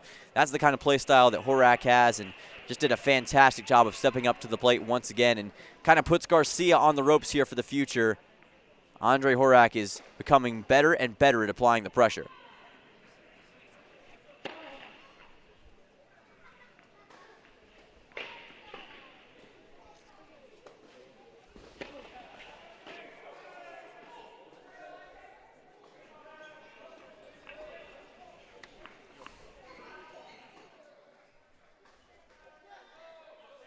As we saw there, just Andre Horak just dismantling. Yes. I mean, again, like we've been saying, these guys are just technicians. They pick apart, here and there, just, these tiny mistakes. It's insane to see just how brilliant these, both sides, we are praising the Blue Raiders, but also that the Cowboys have been able to come out here and, put on a show. It's great to see just competitive tennis. You really, us as, analysts and commentators, we want to see competitive, tennis. We want to see, we don't want to see a Seahawks Broncos implosion in the Super Bowl. We want to see a battle to the end like we just saw with Patrick Mahomes and the Chiefs versus Jalen Hurts and the Eagles. Yeah, we want to see more competitive games like that. As you see Kamrowski with the beautiful spin move, put the spin doctor on that ball right to the corner, making it 15-love. Marcel still in the origin story phase of his career, but he's doing a nice job against Peony tonight. And he's trying to go pinching pennies once again.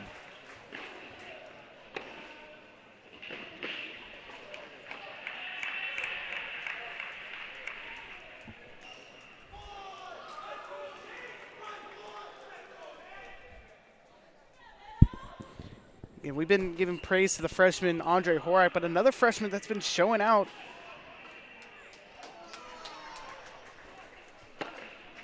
has been Marcel Kamrowski here. And there he goes again. He put Peony into a slide job that time like he was at a NASCAR track. Nicely done by Marcel. That brings it to 40-love, and he's got an opportunity to tie this thing up at 3. And the future is bright again for these Blue Raiders right now. That's something that you see in all good teams. We see, at the professional level, but even at the collegiate level, is having that good balance of solid, veteran players. Having that older player, and then having a great batch of younger players as well. Yes. And that's a great focus here for Coach Jimmy. As we've seen, you have your veterans in Francisco Rocha, Stein Slump, and, Pavel Model, but you also have that equal balance, as we saw with Shu Matsuoka and Andre Horak and Marcel Kamrowski, and the list goes on. So it's one of those things that when you're constructing your team, you want to find that good balance. And that's something that Coach Jimmy has excelled at.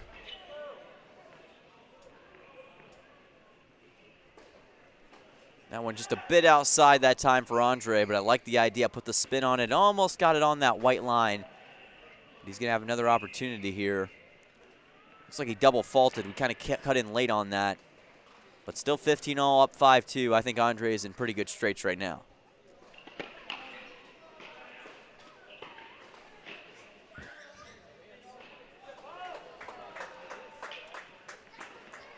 And going back to Andre, this guy is 9-0. He's 9-0, Matt, in singles this year. He is unbeaten, unpinned, unsubmitted, whatever you want to call it. This guy has not been beaten. He is playing lights out so far this season. And it's been a pleasure to witness the absolute brilliance that he's, done here on the road, but also here at the Cathedral. Just showed us that again, and I love how he ran right up to that ball as it was across the net. Beautifully done by Andre, and that's great recognition as a player, knowing the time and place to rush a ball. Sometimes players will get too over-eager and go for a shot that they really shouldn't, but Andre, nicely done, perfect time, perfect placement. And that's just something that is just, it's jaw-dropping to see, Yes. In such a young player, because, we see, a lot of veterans in all sports that they'll make plays that may seem to be simple, but it's about, when they have to execute it. And that's something you can't teach. That's something that's solely from within, just with all athletes. And for Andre here, just knowing, when's my time to strike? When's my time to play a little bit soft defense? When do I got to play more aggressive? As we see here, he was playing his cards correctly here, as he will now secure that first set here on court 4. Yes, he will. That was beautifully done, Matt, that time. Nicely done at the end. He gets it to 6-2. He's in perfect position, and he's playing some really, really great formed tennis right now. He is, and like we've been saying, if you're Coach Jim, if you're the Blue Raiders, you're trying to figure out, which courts can I get that early drive on? Which courts can I get that early lead to, like we've been preaching, 1-0 due to the doubles victory for MTSU. So all they need to do is secure 3 courts here in the singles matches. But it's not going to be an easy task. It's the Oklahoma State Cowboys. Like we've been saying, they've played some very, very good teams, and they've been giving it their absolute alls. They've not gone down without fights in all their matches, and sometimes have been in pure domination in their wins. So looking to defeat a giant here tonight at the ATC in form of the MTSU Blue Raiders.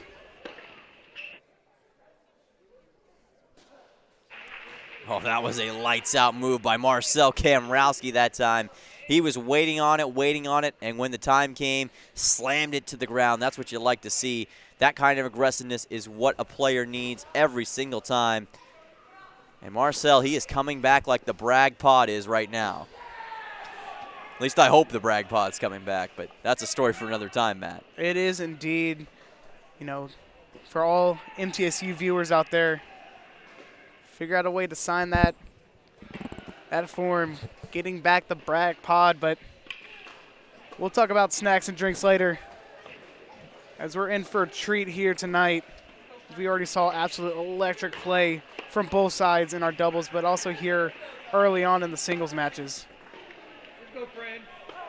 Oh, man, that one hurts, and you see it written all over the face of Marcel Kamrowski that time. He knew immediately that he messed that one up.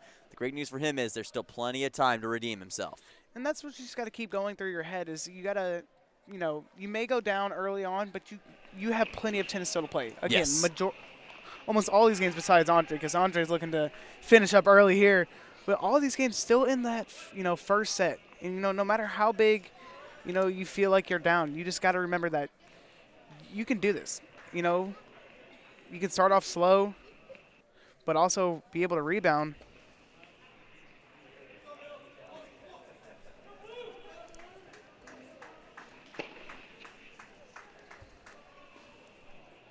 See that one kind of slice into the net. Francisco Rocha has had some issues over here on court 1 tonight. Down 5-1. It's been a bit of a tough sledding for him. Rocha has been known to drop first sets before, though, and come back to win the final 2, so don't count him out yet.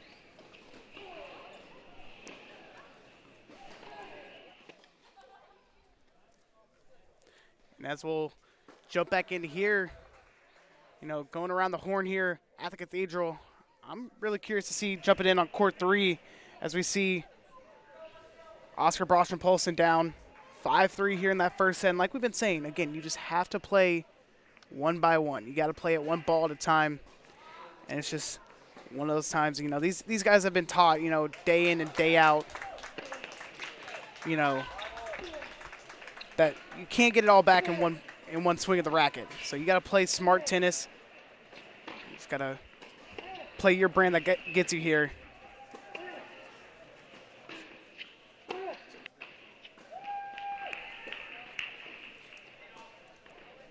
Yeah, and that one kind of falls into the net that time.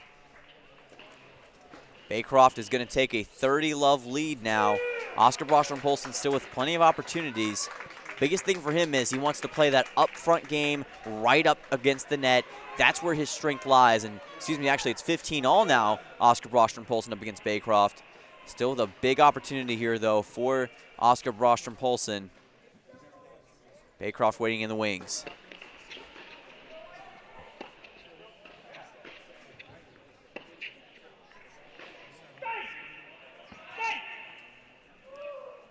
That won't be sent wide by Oscar Broström-Poulsen. Now pushes Isaac Baycroft's lead now 30-15 here. Looks to be in the driver's seat here on court 3. Yeah, that was a pretty sizable shot. I think he hit it with a little too much power that time, ended up floating to the sideline. That's one of those things where you just kind of got to control the force that you hit the ball with. And Oscar Broström-Poulsen will probably want that one back.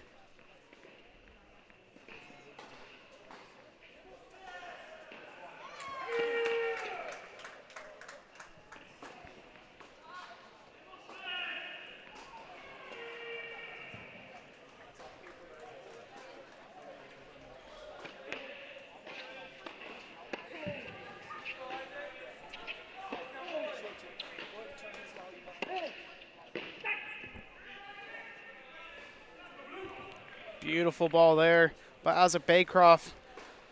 Now into a set point here. Yeah, you saw Oscar Broström-Poulsen kind of slide like he was at Nashville Shores on that one. Really, really tough slide for him there, but still with an opportunity. But while we've got a moment, we have some tennis royalty in the house tonight. Tennis Sangren is joining us. Tennis, how are you doing here? Fantastic. This is a great match that we have. Going to be interesting to see who pulls it out, honestly. So we've heard that you are local from the area in the Nashville area here. So, interesting to see, just the amount of talent, just right down the interstate. We've heard that you've been working with some of these guys. How does it make you feel seeing some of the guys that you've been working so close with, just being able to ball out here in such a big, stage here at ATC? Well, I wouldn't know about right down the interstate. It's about an hour away up in Gallatin, cut through Nashville. No, but I've hit with at least half the guys that are playing tonight, and they're great players, honestly. Like I'm impressed every time I see and watch college tennis and see the level keep improving, and guys that are playing line 6 would be playing line 3 when I was playing college tennis. So, it's awesome to see, really. The level just keeps getting better and better. Absolutely. As you mentioned that, we heard you just came back from Delray Beach, and we're curious, where's the next tour that you're going to be heading out for? I've got some challengers coming up in Rome, Georgia next week, and then Waco, Texas the following week. And just trying to get my ranking back up, just play a bunch of challengers, try to get back inside of 100 so I can play Grand Slams again. Absolutely, absolutely. And we've seen the success of upcoming, college players here, especially in America, as we've seen, Ben Shelton, a Florida Gator, making it very deep into the Australian Open. How does that make you feel, seeing American men's tennis just being back on top, it seems like? Well, those guys are very good. Ben Shelton, J.J. Wolf, both college tennis alums, very, very good players, big games, big serves. It's awesome to see, really. It shows you that college tennis is deep. College tennis has great players, and it's an avenue that you can compete in and improve and get better, and then make a name for yourself on tour. Love to hear that, and I think I have to agree with you. It seems like U.S. men's tennis is back on the horizon. It's going to be a fun year. Got to ask one final question. What is going to be the biggest thing you're looking for here in the 2023 ATP Tour campaign, and do you think more people will go the college route? What I'm looking for specifically, or what do I think is on the horizon for this campaign? Yeah, what do you think could be on the horizon in the future? Well, you're going to see Americans doing well, like in Australian Open. I think there were maybe 6 or 7 men in the third round. I think there was a large number of guys, and Tommy Paul making a semifinal. Didn't go to college, but a young American that's coming into his own for sure. I think you're going to see that continue. I think you're going to see American guys top 20, top 10, really pushing forward, and then from there, you know, as the big three kind of fade out, because Father Time will have his way, you'll see some Americans pushing second weeks into slams and maybe taking some titles, which would be, you know, just phenomenal for American tennis and tennis in general to have some American men get some trophies. That would be fantastic. Have to agree. Love the insight. Thank you so much tonight, and go enjoy the game. Thank you so much for coming on. Thank you very much. Cheers, guys. Cheers indeed. And again, tennis royalty here at the ATC. Tennis Sangren there. He's worked alongside a couple of these guys here playing tonight. It's great to see the amount of talent that can be in the Middle Tennessee area. It's just, again, the celebrities are out tonight. Again, President McPhee, Tennis Sangren there. Have to agree with you, Matt, and it shows the flourishing nature of the Middle Tennessee tennis scene. More and more superstars are coming out of the woodwork and starting to come onto the scene at all angles, so it shows how great things are truly getting. It's a great time to be alive in this area if you're a fan of tennis. And I'd say it's only going to get better as the future comes along.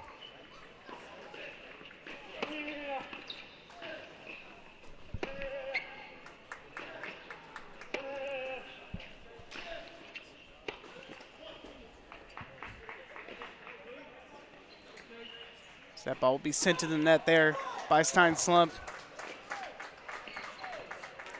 Lots of people out here tonight. There's nothing that matches, you know, coming out to, you know, the ATC on a Friday night. It's unbearable.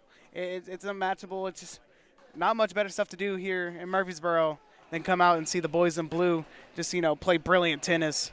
So we see President McPhee, Tennis Sangren, and women's volleyball team also coming out to cheer on their fellow Blue Raiders.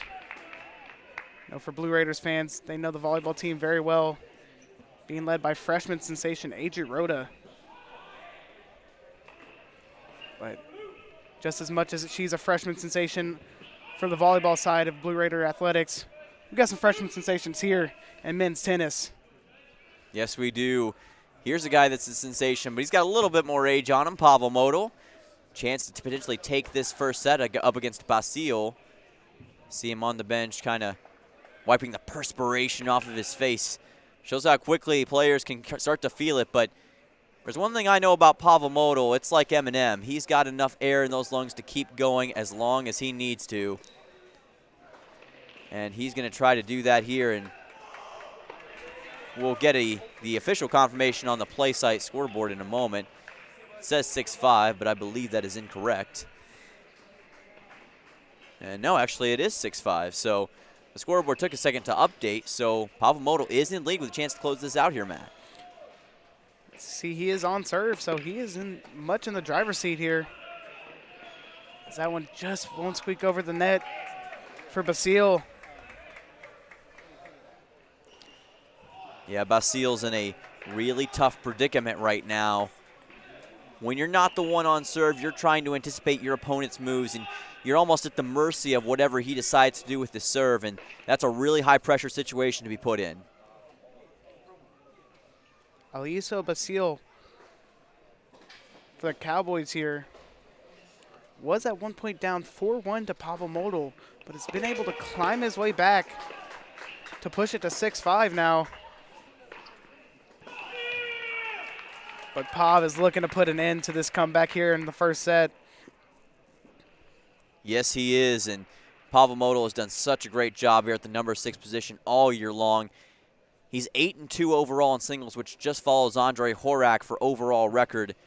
And there's a reason why Jimmy keeps putting him in with his signature switcheroo, because he gets the job done, and you can almost bet and guarantee that he's going to get a win night in and night out.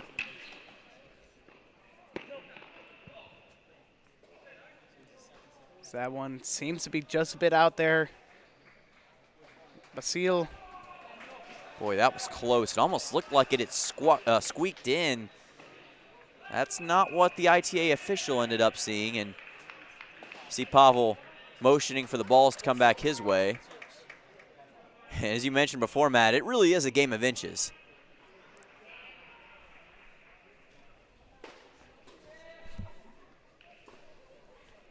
Serve coming here.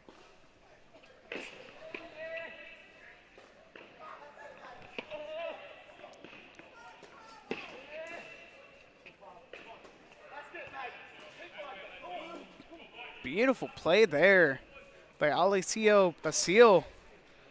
That was a beautiful recovery by Basile right across the near sideline. Beautifully done on the backhand. Pavel Modal seemed to have him dead to rights, but Basile was not going to be denied. Beautiful job, and shows the tenacity that the Pokes are playing with right now.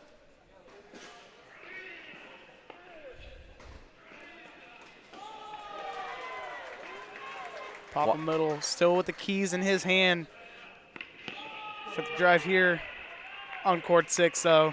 Watch to see how Pavel serves this one. Really close to the center line right now.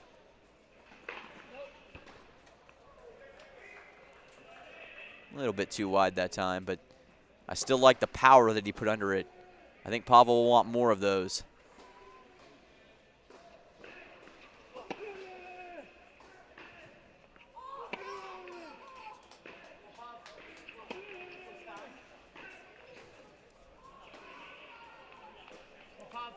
So that one sent in that by Pav.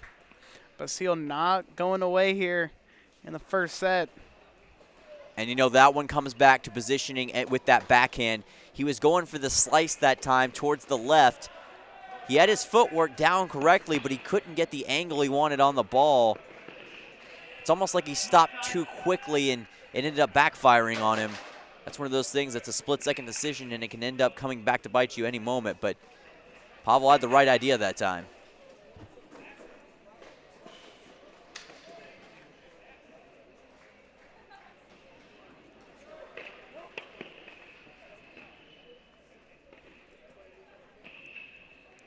That one seems to be a bit wide there from Modal.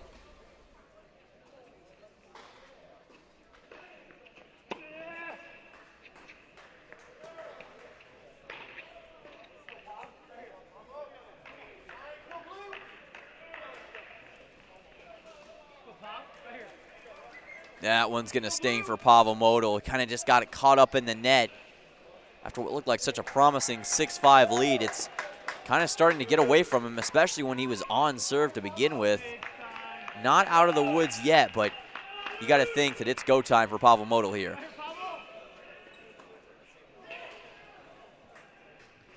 Interesting to see just, you know, if you're Basile, you know, you were anticipating one matchup, but then as us Blue Raider fans, you know, as that be here at the Cathedral, no, Coach Jimmy loves to do a little slide in with Pav here on court 6, just watching tape on one player and then just to get, you know, a different look right on game day. It's got to be hard to just overcome and just a complete surprise for you.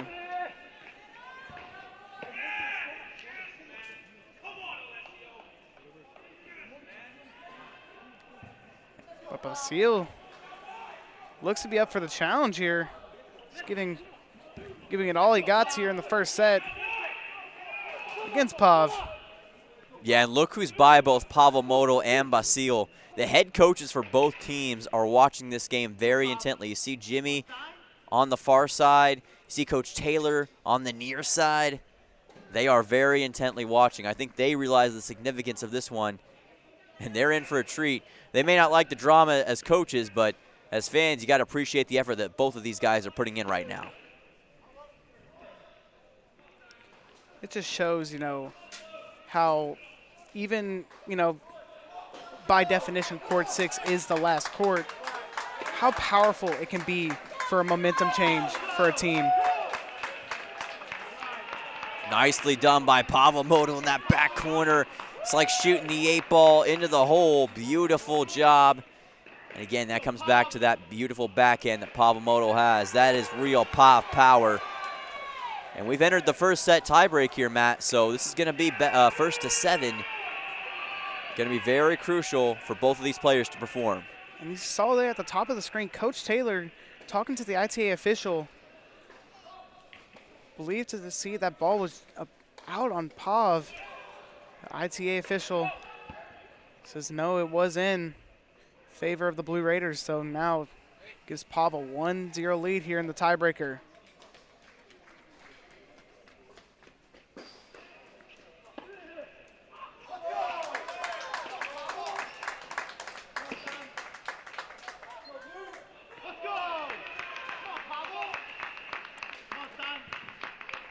That one will be sent long by Basile.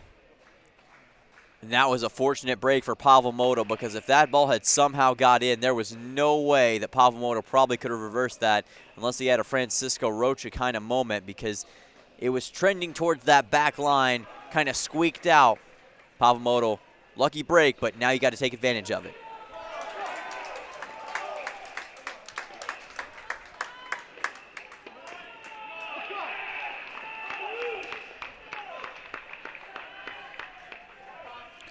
Another Pav power moment there, as he is now trying to avoid the comeback from Basile here in the first set. Yes, he is now up 3-0. He needs just 4 more. Basile's got to buckle down if he wants any chance of coming back, because this is going to be an almost insurmountable deficit.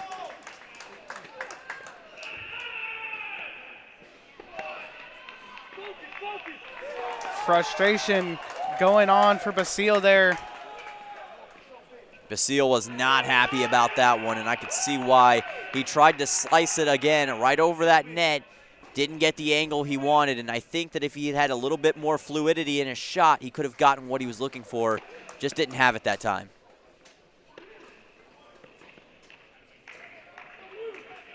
So ball will be sent to the net there by Pav.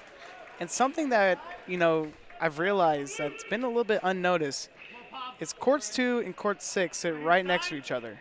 Yes. And the Blue Raiders on these courts happen to be Stein Slump and Pavamoto. Yes. Meaning the doubles partners are right next to each other. And you know how important team, you know, feeding off your teammates' energy is. You know, we see, you know, every matchup here at the ATC, the boys in blue love to sit and, you know, even in between matches. As Pop will send that into the ground in favor of Basile.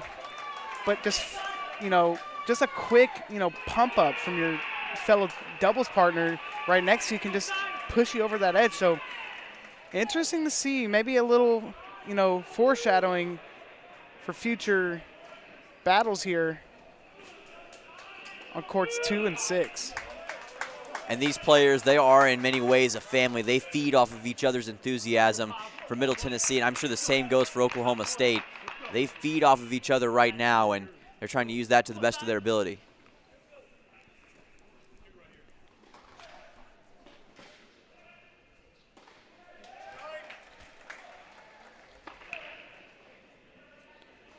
But as you were saying, family is, you know, you're more than just playing, you know, for yourself or for the name across the front of your chest. You're playing for your brothers. You know, these guys have a bond that is unmatchable.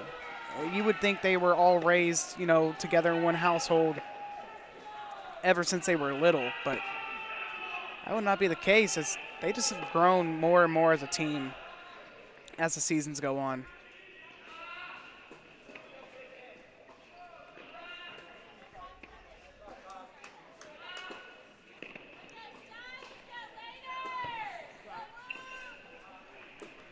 Beautiful play there by Basile. Yes, it was, and I almost thought that that ball was out that time. Pavel decided that it was in play and ended up paying the price for it. Again, hard to say. You're not the player on the court, and you can't make those decisions, but I almost wonder if Pavel made a bit of a mistake there. Hard to say for sure, but you see the returning points 1 percentage marker. Pavamoto does have the advantage right now, 50% to Basile's 42. But after a 4-0 start, Pav finds himself in a 4-3 game. And like we've been saying, all night here, it's just no one is wanting to give up here. They are, which is, you know, normal, but it just feels like every match we've dropped into, it's just. Boy, there's some frustration building over from Coach Taylor and Basile. They thought for sure that was in. As an observer, again, I can't give a concrete observation, but I will say, Matt, it almost looked like it was right along that white line. If I'm taking it from a neutral observer stance. Now, of course, if you're a Middle Tennessee fan, you're saying there's no way that was in. If you're an Oklahoma State fan, you're seething right now. So on one side, as I've said before, on one side it's agony, on one other side it's ecstasy. So sometimes that's just the way the cookie crumbles when it comes to these ITA calls. That's the way with all sports. One fan base will agree with the call, one fan base will disagree.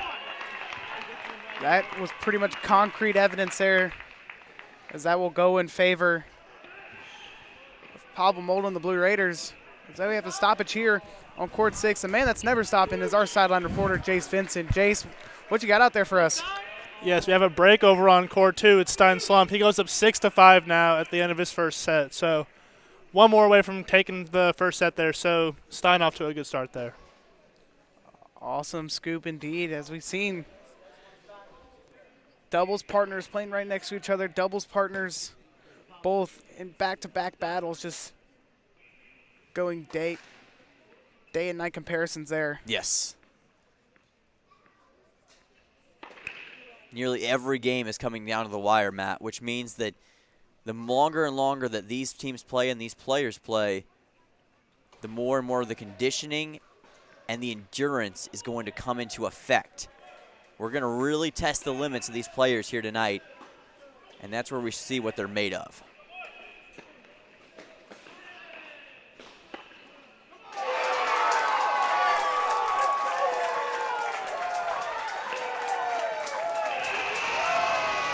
Oh my goodness, wow.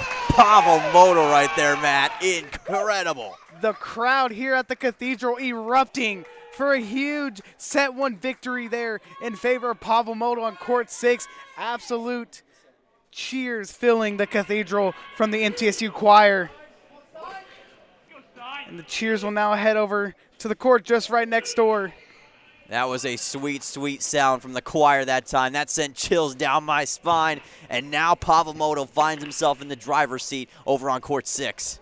And if you're Stein, you're like, my doubles partner putting on a show right next to me. I guess I got to put on a show of my own here.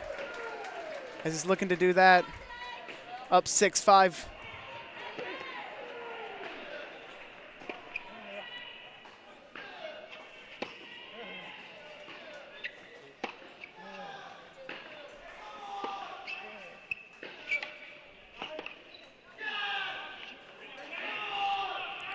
Stein couldn't get enough under that ball. No, he couldn't, and that was almost a two-step kind of play that time. It all started when Stein Slump lost his balance on the initial shot, and that kind of messed up his footing and his positioning for the rest of the play, and he couldn't really get to where he wanted to be. I guarantee if you hadn't lost that footing at first, he probably would have been in a much better position to return that shot, but did not turn out that way. Now Stein Slump finds himself in a 30-all situation.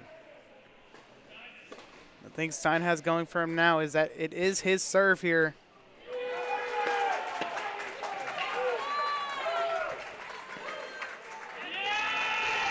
Nice tap over there by Stein. Gets a crowd roaring some more behind him.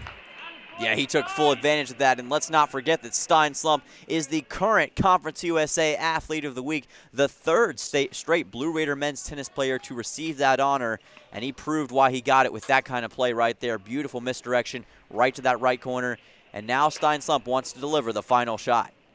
The boys in blue trying to show the world why they can play with the best of the best here.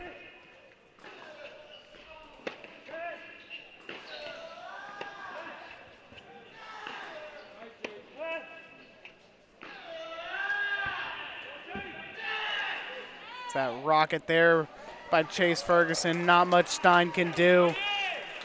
I think Stein almost kind of got stalled for a second there as he was trying to chase that one down, and I think he thought Ferguson was going to push it and just kind of watched it sink to the outside. Now we got another break point. Look at that. Ferguson in a 100% ratio thus far.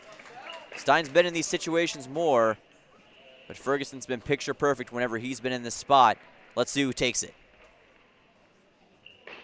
Difference between a tie-break round or an instant win.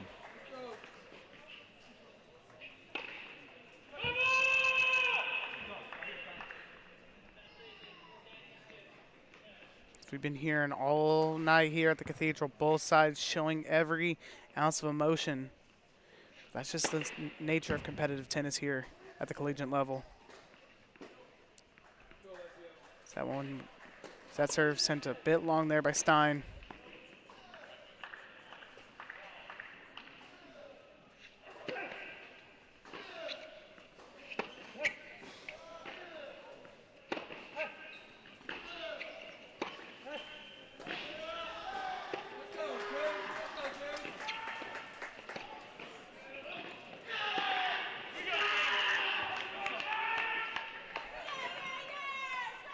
It's that battle between Stein and Chase goes in favor of the Cowboys. Now pushes it now to another tie-breaking match for this first set. Another nail biter, isn't it, Matt? And that's, again, Middle Tennessee has had so many of these games come down to this situation tonight, and they flourished in these tiebreaker situations in the past. Coach Jimmy prepares his players accordingly for this, but you got to think also they didn't want to be in this situation in the first set. But when you see Oklahoma State on the schedule, you know it's going to be a dogfight. So you hope it doesn't happen, but if it does, you are already mentally prepared for the fight that can endure in these matches. It's a great start there for the tiebreaker for Stein. 1-0 lead, and that's going to put him up a mini break here early, which is crucial in this tiebreaker round, especially when it's a 1-7 affair. And Stein Slump, remember, he is only 5 days removed from defeating the number 60 player in the nation in 2 straight sets when he went up to Blacksburg to play Virginia Tech. Stein Slump has so much talent under the hood. Do not count him out.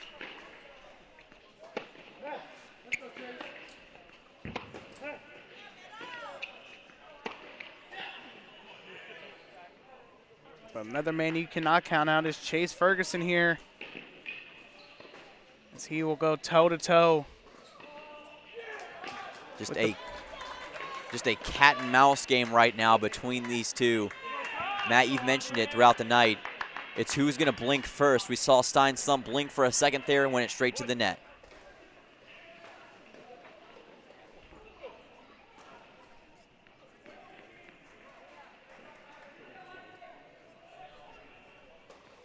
Stein lining up for the serve. Every ball is crucial in these tiebreakers.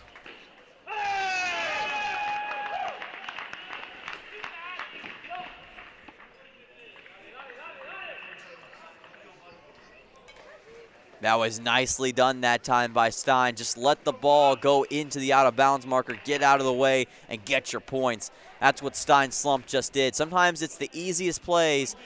They may look simple, but that's the kind of plays that can get you points and get you momentum that you need in this kind of situation.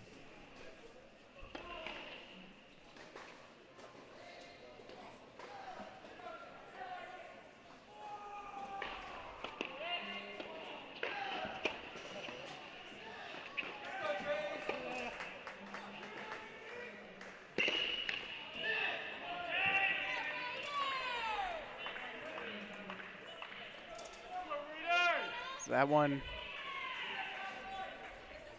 sent way gone there by Stein. Yeah, he sent that one up like it had rocket fuel, and he just went a little bit too high that time. Chance to respond here, though. I think the biggest thing that is he tried to scoop it up at a very specific angle, and it's so hard to get that kind of shot in because it requires the exact perfect balance of power and precision. That's a hard combo to meet.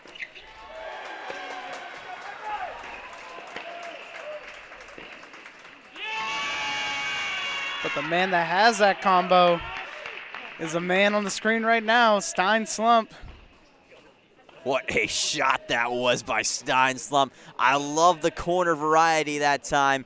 Corner combo shot. Right side, then to the left side. And that is, again, just like we mentioned, the perfect combination of that power and precision. He couldn't have placed that one any better. Well done, Stein Slump.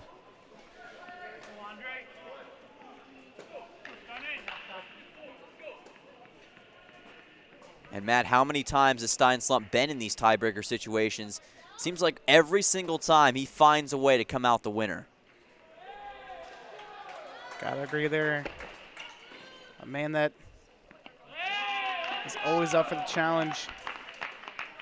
As, again, we see, just letting the ball go and getting your points could be a key to victory. It's a big dap up there between Stein and Coach Jimmy. And you know what Coach Jimmy loved about that? The fact that Stein let the play happen. He let the ball go out of bounds. Again, Coach Jimmy is a coach of discipline, and he wants his players to play by letting the other player make a mistake That's what Stein just did. Coach Jimmy loves what he sees.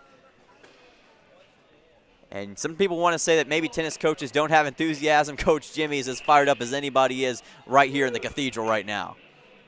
We always talk about how the players feed off the energy here. Another man that feeds off of that energy is Coach Jimmy. Coach Jimmy lives to see his house being packed full of eager Blue Raider fans cheering on his boys.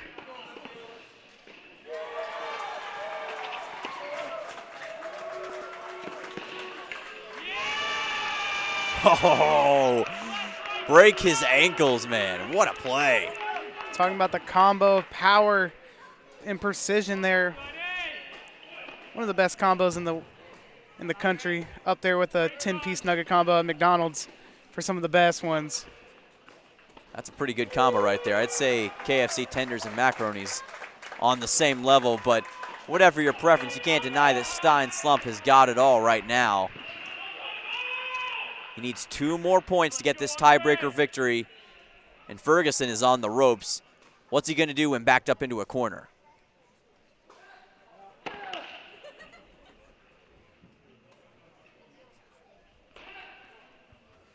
We've seen a few players double fault in this situation. Francisco Rocha did it, Shu Matsuoka.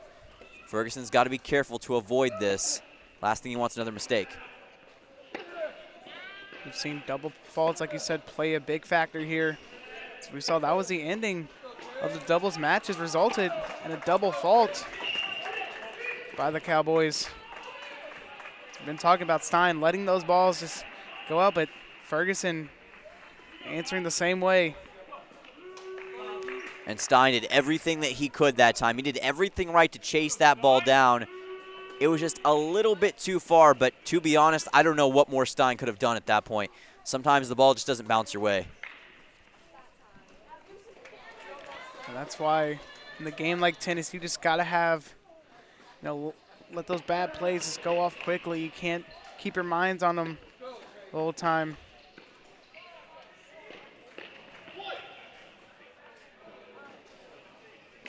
So that one sent long and wide there by Stein. Chase Ferguson climbing his way back in this 7-point tiebreaker. And now that momentum ball begins to turn in an entirely different way, and Chase Ferguson starting to feel it ever more. This is when Stein Slump's got to quash that very quickly, or Ferguson might get the stretch that he needs to win this game. We've been talking about how tennis, a game of inches, and that goes for both the physical play but also the momentum play. If you can get an inch of momentum, you can carry it a long way.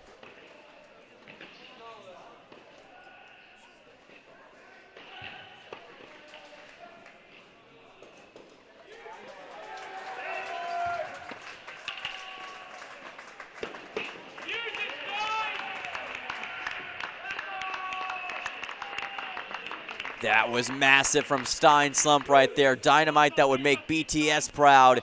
Perfectly done right along that line. Now he gets to 6-4. Slump needs that final point. And you know what he's thinking right now. Let's finish this off. Now, hopefully my predictions for this one ending in a Stein absolute missile from the serve here. Hopefully it doesn't end up like my March Madness brackets and it's completely wrong. I'm calling it right here. Missile from Stein.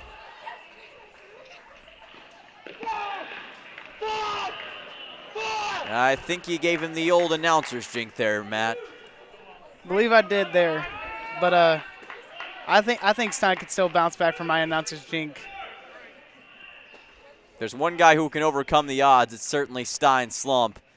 But now he's at 6-5, and he does not want to bring this to 6-6 because that puts all the pressure on him to make sure to protect the lead that he's had all game.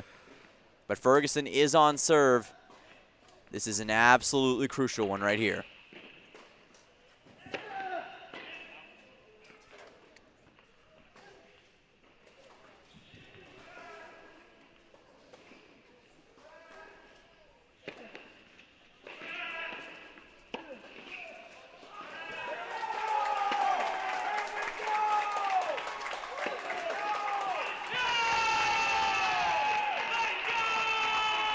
That one seemed to be called out. And like we said, Stein slumped. The announcer's jinx don't affect him. He says, "Phooey on you all in the booth with your calls. You know, I'm out here to perform, and I'm here to put on a show here." But another man that's putting on a show is Court 1's Francisco Rocha. My apologies. Got a little too far ahead of myself. We'll jump here on Court 3. Court 3 with Oscar Broster, Polson, and Baycroft. Midst of their second set right now. It's amazing. We still have a game, or had a game, that was in the first set. Meanwhile, these guys are almost done with the second set. Shows the varying lengths that we've got here tonight. Shows that if you want some fast-paced tennis here, you can get it. If you're slow, methodical, we got that in store for you as well. So we saw Stein slump on Court 2, going toe-to-toe with Chase Ferguson. Stein coming out on top there in that first set. Yeah, and we've heard that Court 4 is coming down to the wire for Andre Horak.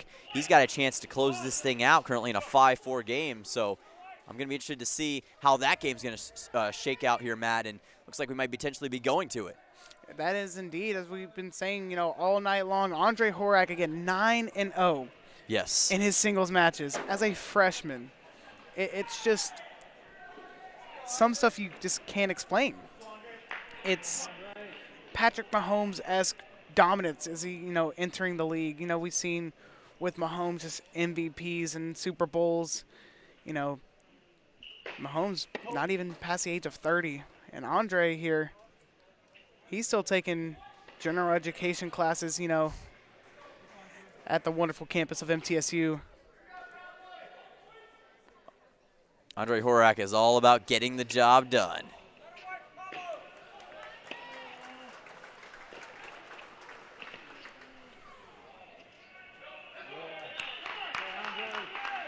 And that one's out of here like a home run from Derek Jeter. And now you got to think Andre continues to draw ever closer. What's Garcia thinking? We got the play side score updated now, so 15-love. If you're Andre, just don't think about even that you're 3 strikes away. Think about the next play and that one solely. That's how you win these games. You can't get too far ahead of yourself. You got to play it ball by ball. This ball still holds the same power as if it was 40-love or, whatever the score was. They all equal. Only 1 point added. My apologies. To be technical, 15 points added to your name in a match. But still, taking it one ball at a time.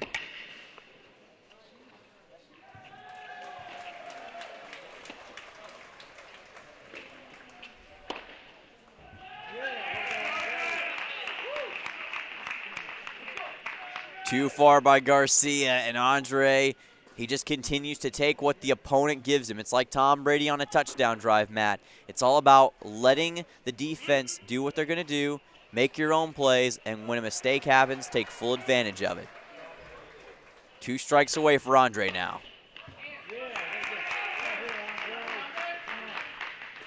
Down to 1. So this is it, Matt. This is what we've been waiting for. And the question now, can Andre do it? To piggyback off that Tom Brady analogy that you gave the audience, it's one of those things like in football. You can't just, not every play is going to be, a bomb down the field for a touchdown. It's all about those checkdowns. You got to take into account, those slow, methodical drives, and that's what you got to do here. Which he just did. How about that spike, Matt? He did it. Andre Horak continues to just show pure dominance on the court as he will now move to 10-0 in his singles matches. It's just unbelievable play by the freshman Andre Horak, and it's been a cornerstone of the Blue Raiders this whole entire season, and it's gonna be pretty fun to watch him later on in his career here. Yeah, as you mentioned, somebody might want to check Google Maps because that was an absolute rout by Andre Horak. And he's got MTSU their second point of the game. Let's see if the other Raiders can deliver.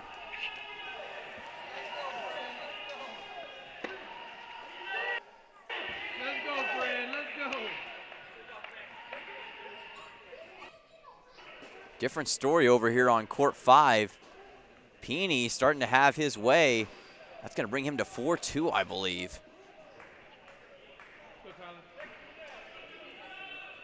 And another freshman on this team, Marcel Kamrowski here. Not off to the start that he envisioned. But like we've seen, comebacks galore have been built at the Cathedral. As we see that one fall into that, you know, Peony, a sophomore from Buenos Aires, Argentina.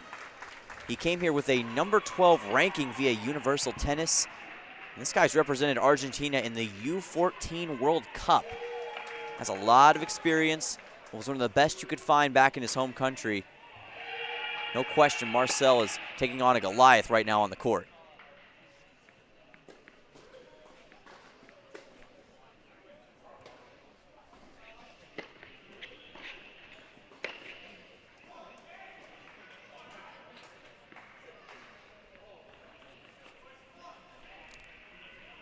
Looks like they're going to rule that play was a 15-all tie for Kamrowski. Nicely done. Almost thought they were going to throw it out with the nonchalant way it kind of just ended. But I think Marcel called it out, and he gets the point. So, again, it all comes back to the fundamentals. Let the other player make the mistake. You capitalize right off of that.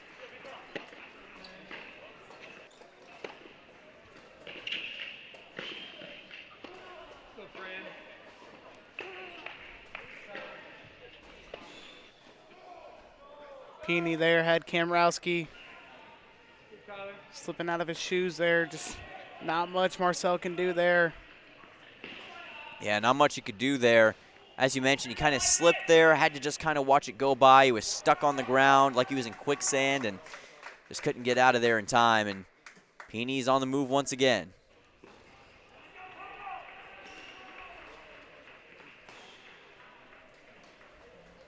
And we might be broken records, but can't be said enough how well this Pokes team is playing and how well they're confronting the challenge. I don't know if there's been a better performance thus far on the ATC grounds by any team against this Middle Tennessee squad. Couldn't agree more there. Just pure dogfights on every court. Even, you know, Andre was able to secure his court pretty quickly there, but still a 6-2 set in the first one, but then followed it up with a 6-4, so lots of fights going on around the floor of the Cathedral. And looking at the time right now, it's already 7:17 here in Central Standard Time, and gotta start to wonder, will we reach a new record for this year? It's looking like this is gonna take a while for both sides. We could be looking at an 8:30 kind of end, so things just continue to continue, but I love the classic that it feels like we're starting to get brewed into here. And you got to love it as a tennis fan right now. Something truly to witness between Middle Tennessee and Oklahoma State. It truly is, you know, even from just a simple fan standpoint, but also, you know, for us up here, you know, watching the game and just, you know, analyzing it, it's a treat. It's so much fun to see just going down to every action. You know, all these courts is going back and forth, back and forth. It's like when games go into overtime or extra innings. Everyone loves when games are drawn out and you get free games. But a man that probably enjoys doing his job, you know, more than anybody out there is Jace Vincent as our sideline reporter. Jace, what you got for us? Yes, so over on court 6, we had Pavel go over and break, make it 3-1. Followed up with that, making it 4-1 now in his second match. So off to a great start here in his second set, looking to close out there. So good start over there. Good start indeed for Pavel Moldal there.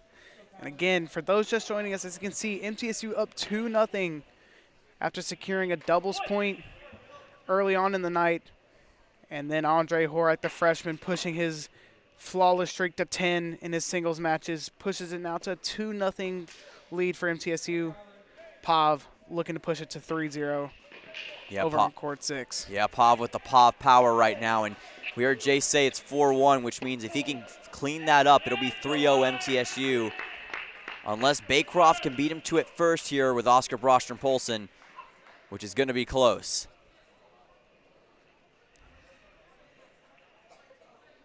Yet another game going into the 5-5. We could be on the verge of seeing our 4th total tiebreaker round tonight here, Matt. You talk about levelness. This team is at the absolute, or these teams, I should say, are at the absolute center scale.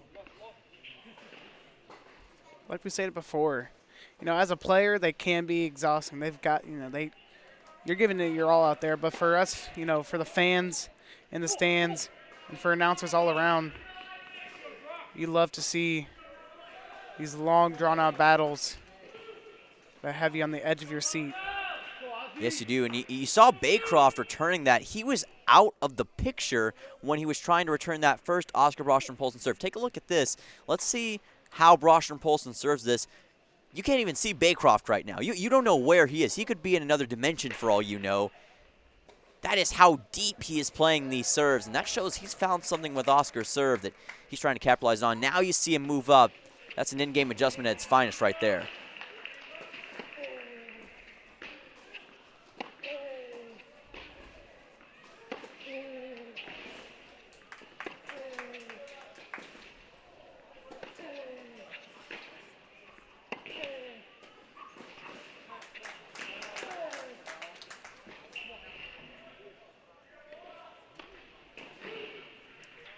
Baycroft now inching ever so closer to getting that 6-5 lead here. And that'd be massive for Baycroft because if he gets it, he's on serve for the next game, and he puts Oscar Brostrom-Polson behind the 8-ball, and there may be no need for a tiebreaker round if that is the case. If you're Oscar Brostrom-Polson, you want to finish this now, get it to 6-5, then you have not nearly as much pressure for the next game, even if you lose while not on serve. So even favoring that left side. Baycroft playing sort of like a no doubles defense here on Brostrom-Polson serves. But after a fault and onto a second, he proceeds to push forward.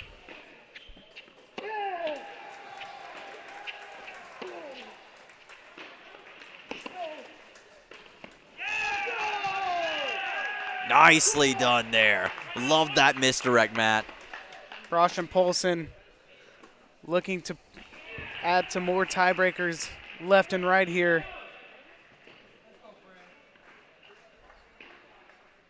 And that's going to make it 6-5, which, again, means Oscar Brostrom-Polson needs one more, but he can still get it to the tiebreaker round if necessary. That was a massive win for Oscar Brostrom-Polson. No understating that. I got to agree. I mean, just you got to, you know, as we saw, he was dropping that first set early on, and you just got to overcome, you know, even if you drop that first set, that you still have, yes, you're down a set, but you still have 2 sets of, you know, you can mess around with. You know, if you play your brand of tennis, you play the, you know, the Blue Raider way, sort of say, that you can come back from any hole. I mean, we've seen, you know, 40 love comebacks. We've seen some unastonishing comebacks that fall just short, but still, little side note here, court 1, as we've been saying, Francisco Rocha being bumped up there for court 1 was down 5-1 in his first set, but was able to slowly mount a comeback and push it all the way to a 7-set tiebreaker. Now, he did drop that set, and it was down a set there, but that's got to be huge momentum.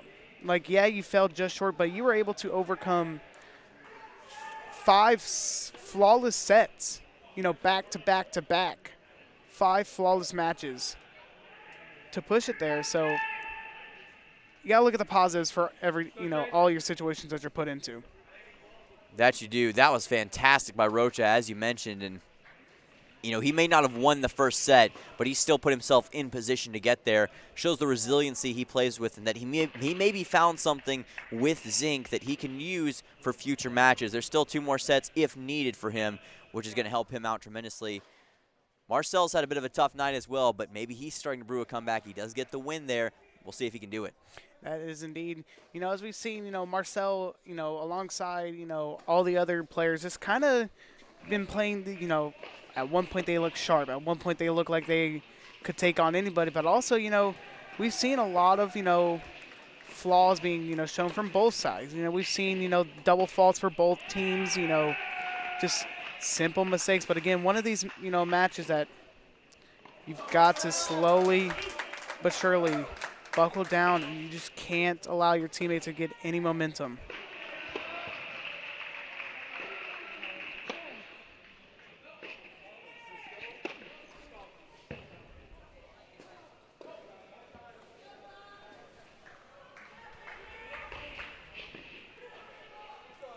Francisco Rocha trying to claw his way back here. Down 2-0 early to Zink.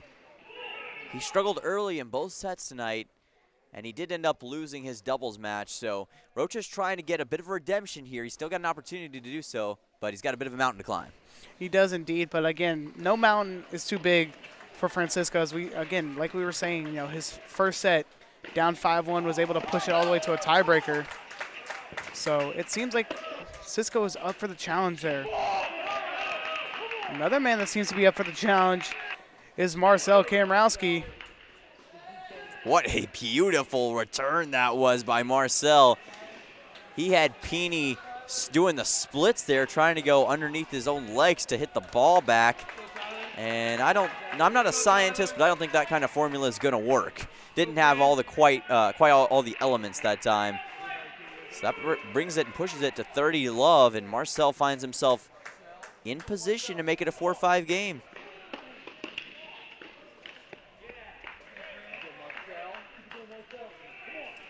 Another ball sent to the net there by Peeny. That's 40-love, and you got to think Peeny's starting to sweat just a little bit because Marcel seemed to be dead to rights. But Kamrowski is not going to go down that easily. If he could come back from 5-2, that would be a massive, massive achievement for him.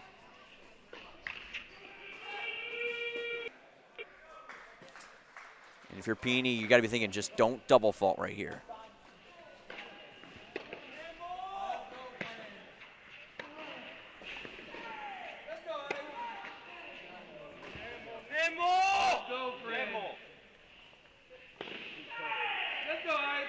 See a little frustration there from Kamrowski.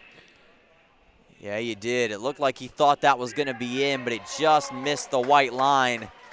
Not over yet, and I think it's the thinking that you had it over that's gotten to Marcel Kamrowski, but it's not over yet.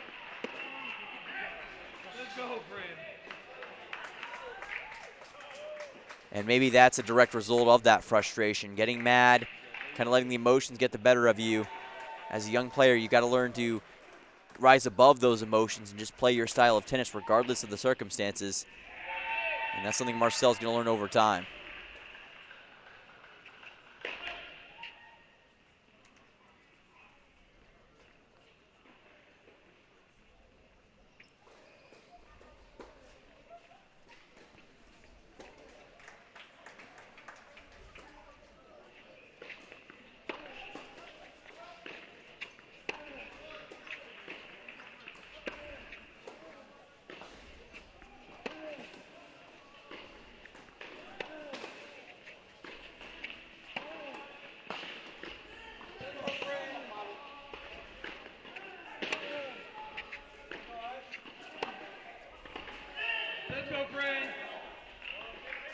And again, Marcel makes a crucial error right there. It's going to bring it to deuce. So Marcel, again, now he thought that he had a chance to bring it to 4-5, and things are starting to unravel just the slightest bit. This could very well come down to who's got the better mental resiliency right here. Is it going to be Marcel or Peeny? That first serve will clip the net there. If you're Panini, you do not want this run to end on a double fault.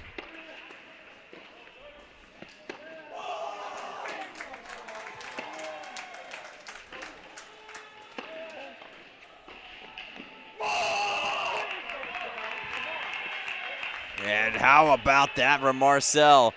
And you heard the roar. Sounded like the lion from The Lion, the Witch, and the Wardrobe. Nicely done that time by by Kamrowski, excuse me. And he's not done yet, Matt. That is indeed. He is not done yet. Looking to, still fight. Still showing, that, hey, it may not look like I'm in the driver's seat here, but I still believe in my skill set. I still believe that I am in control of this match. And that's all you got to have. You got to have, deep down inside, no matter how big deficit is on the scoreboard, that you are better than your opponent. Yes. And that you can fight from any hole that you are guiding yourself into. And the man looking to show off that skill set of overcoming a big deficit here is on court 3 with Oscar Broschen-Polson. Yeah, and we wondered if that game was going to go to a tiebreaker round, and it looks like that's exactly what's going to happen. If I'm not mistaken, the 4th 7-point tiebreak we've had tonight. Word of this game is drama.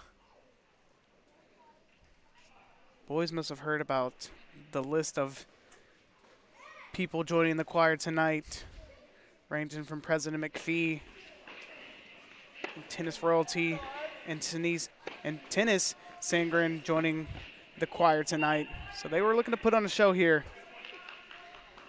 Yes, they were. A beautiful chase down by Oscar Broström-Poulsen that time. I think that he had the right idea, but he just hit it a little bit too low up against that net. Kind of reached for it, and it's very, very crucial as a player. Don't reach for the shot. Let it come naturally to you. Tried to force it in there. Didn't get the shot he was looking for.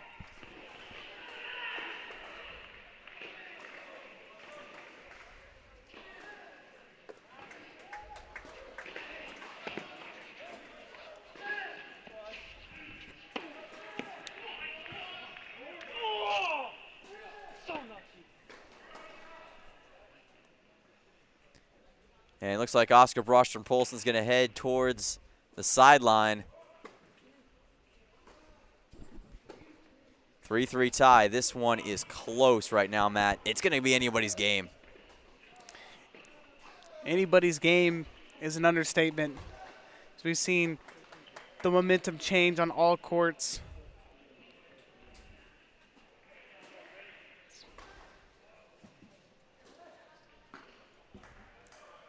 Been a beautiful script night here. And now as you head over and get ready for this next game, coming out of the changeover station, all those thoughts and some of that adrenaline starts to come down even the slightest bit. And sometimes that's as quick as it takes.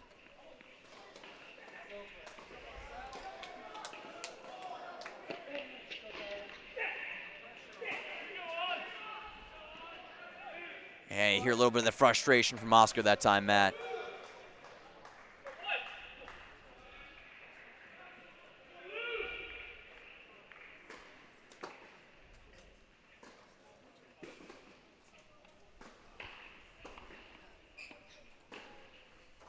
Again, tiebreakers have been the name of the game tonight.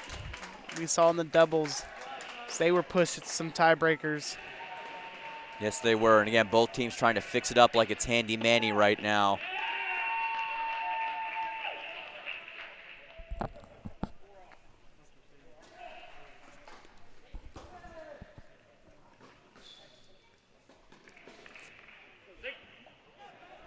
As Bancroft here looking to secure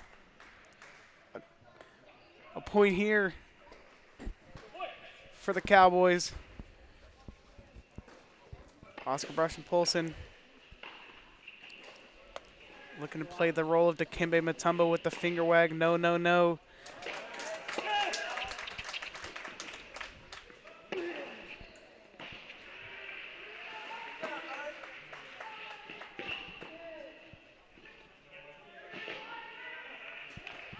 Yeah, and he kind of watches that one slide in that time, and that's going to hurt for Oscar Broström-Poulsen. Tough break for him. Now it's going to be 4-5, and he's down a mini break. Baycroft sitting in a beautiful position right now. It's going to be up to Oscar to make sure to come back, build it back like he's Felix Jr. from Wreck-It Ralph, and finish this thing off.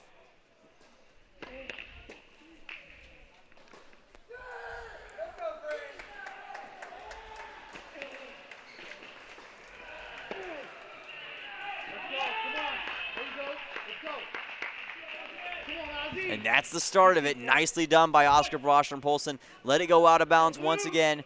5-5. And again, it's really going to come down to who plays mistake-free tennis on this round, Matt.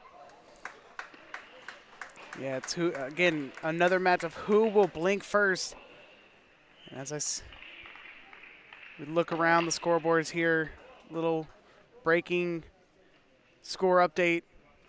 Court 5 has seen Marcel Kamrowski fall just short of a comeback, meaning Francisco Pini there for Oklahoma State secures a point for them.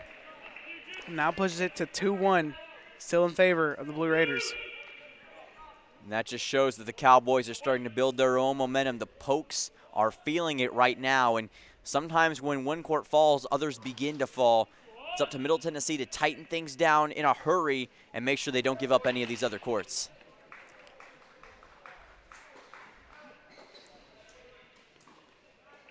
Got to buckle down here for MTSU.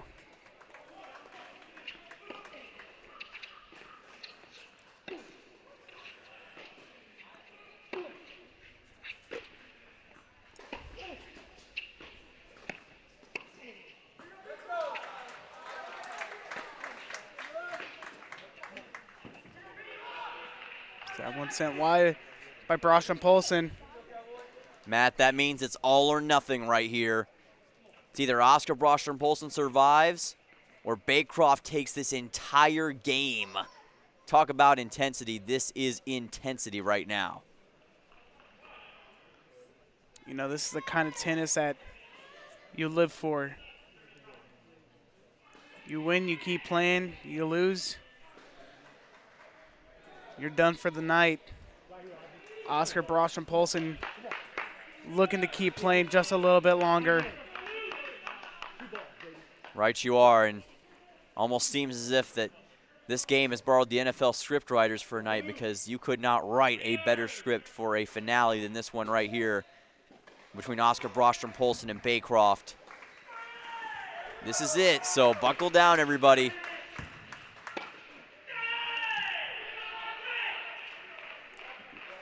That will do it here on court number 3. As Isaac Baycroft secures another point there over Oscar Broström-Poulsen. And it's just one of those things, is if you're MTSU, you cannot let this get out of hand. You have to buckle down. You have to find your way to secure 2 more courts. And one of those courts that seems to be in favor of the Blue Raiders is court 6 with Pavel Model, who again secured that first set with a 7-6 tie-breaking win, but is now up 5-4 heading into the second one. So must watch if you're the Blue Raiders, as one of the favorite courts to land in your favor. And I do want to correct myself. That was not the end of the game, actually. Game is still going on as we speak. So we'll see if we can maybe get back over to court 3 in just a second. Did forget that when it goes to 6-6, you have to win by 2. So game's not over yet, folks. We're going to get back to that in just a moment. Did jump the gun there, and it seems that Oscar Broström-Poulsen must have heard us from up here as he pushes it now 7-7.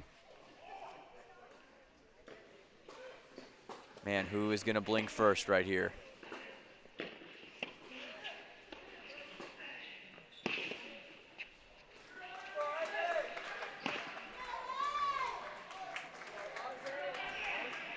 That one sent wide by Oscar Broström-Poulsen.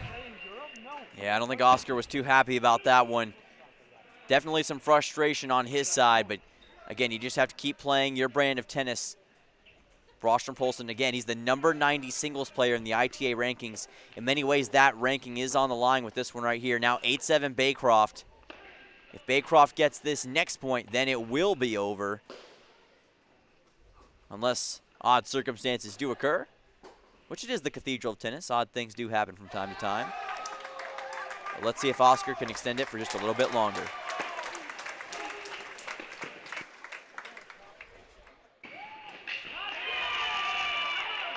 In which he can.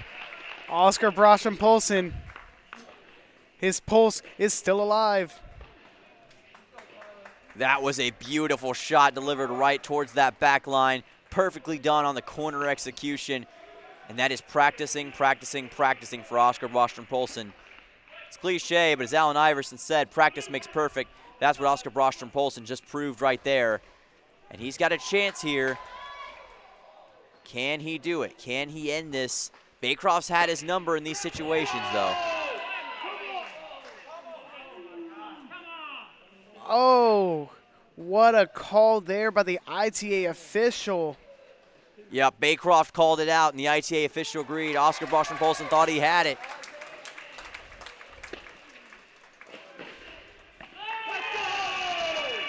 No complaint there by Baycroft, though. Oscar Brostrom-Poulsen does not let it get under his skin. That he does not. Now it is a 9-8 game.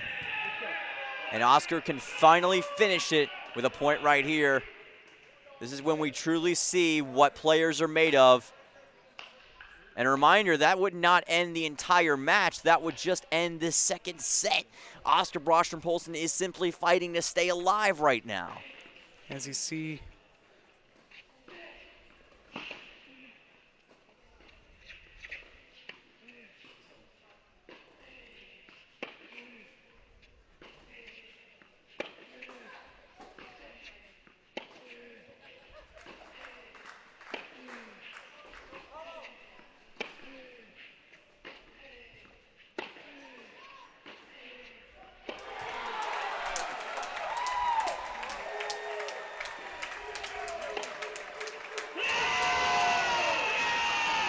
beautiful ball there by Brostrom-Poulsen.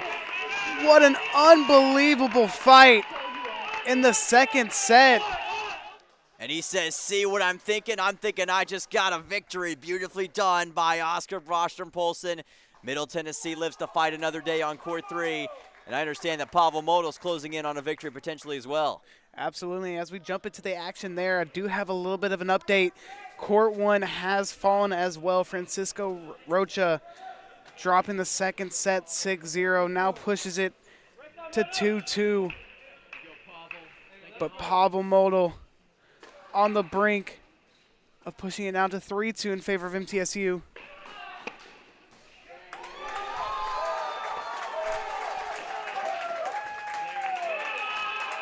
Oh, he's going to do just that by breaking those ankles with that beautiful backhand, Matt. Anger being shown by Basile.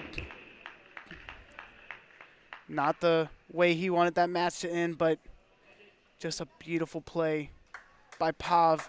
Now pushes MTSU's lead to 3-2 here. Yeah, as they are now one court away from securing the victory here. You saw the emotion spill out of Basile that time. That shows the play and the emotion that these players have whenever they're out there on the court. It's a war out there, and they're doing everything that they can to get their team a victory. And when they lose, it sinks in, and it sinks in hard, especially when he fought that hard for a win. But Pavel Modl proves again why he's done so well. He's now 9-2 in his singles record so far this season. Huge victory there for the Blue Raiders, as they are now trying to find just that one last court. Where can they find that court that will secure the victory? And doing a little housekeeping here as we jump into it here on court 2 with Stein Slump. It's going to have to be Stein or Oscar Brostrom-Poulsen. Those are the only two courts left for MTSU. Taking on Ferguson right now for Stein Slump. Brostrom-Poulsen taking on Baycroft.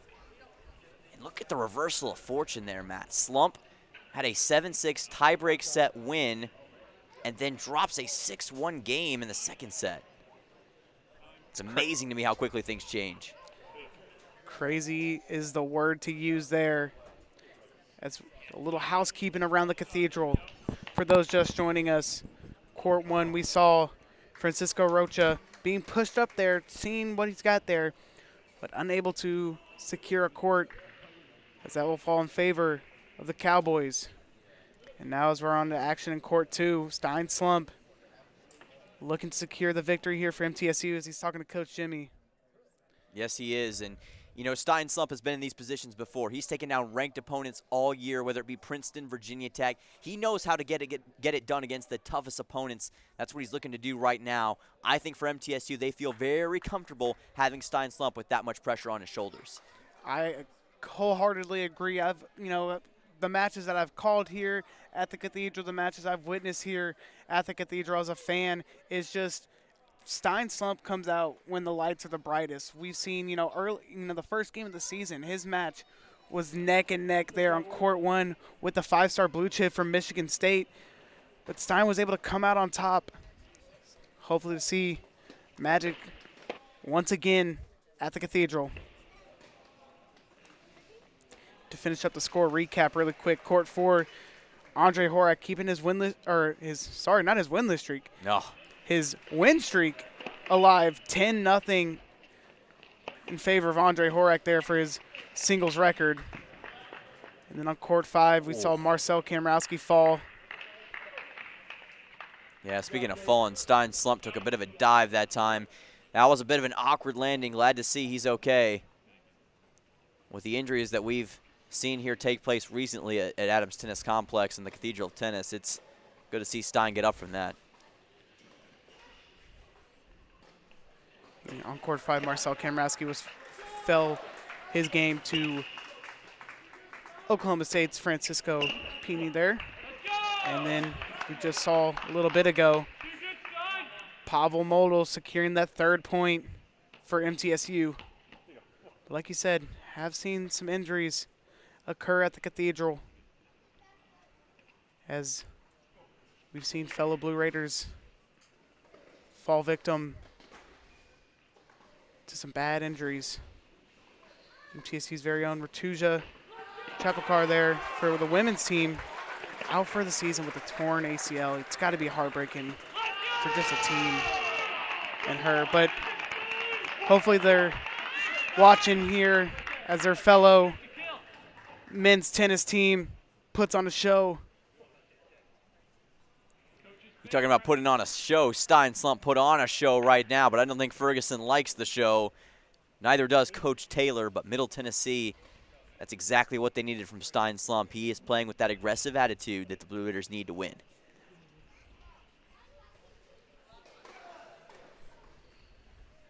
Like we said, 3-2, meaning only 2 courts left. Which one will fall first, and who will it go to?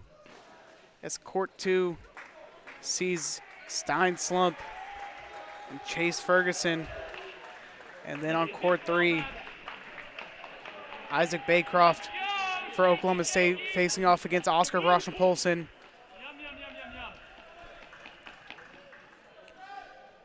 If you're present here at the Cathedral, you just wish you want to keep going back and forth between these 2 matches, because every ball that's hit is must-see in these final dwindling moments. It's a classic in real time. We saw that one go wide. Look to see how Stein returns this. He's angling it towards the corner right now.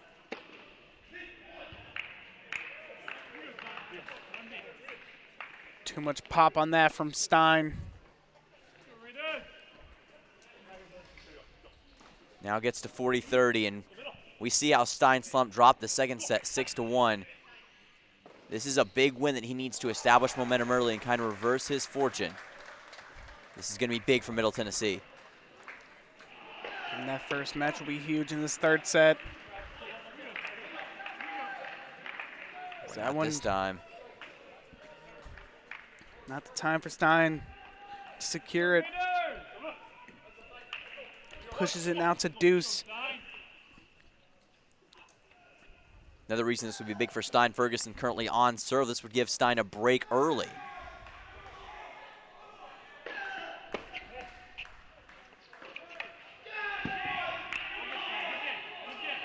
But Chase Ferguson holds serve there.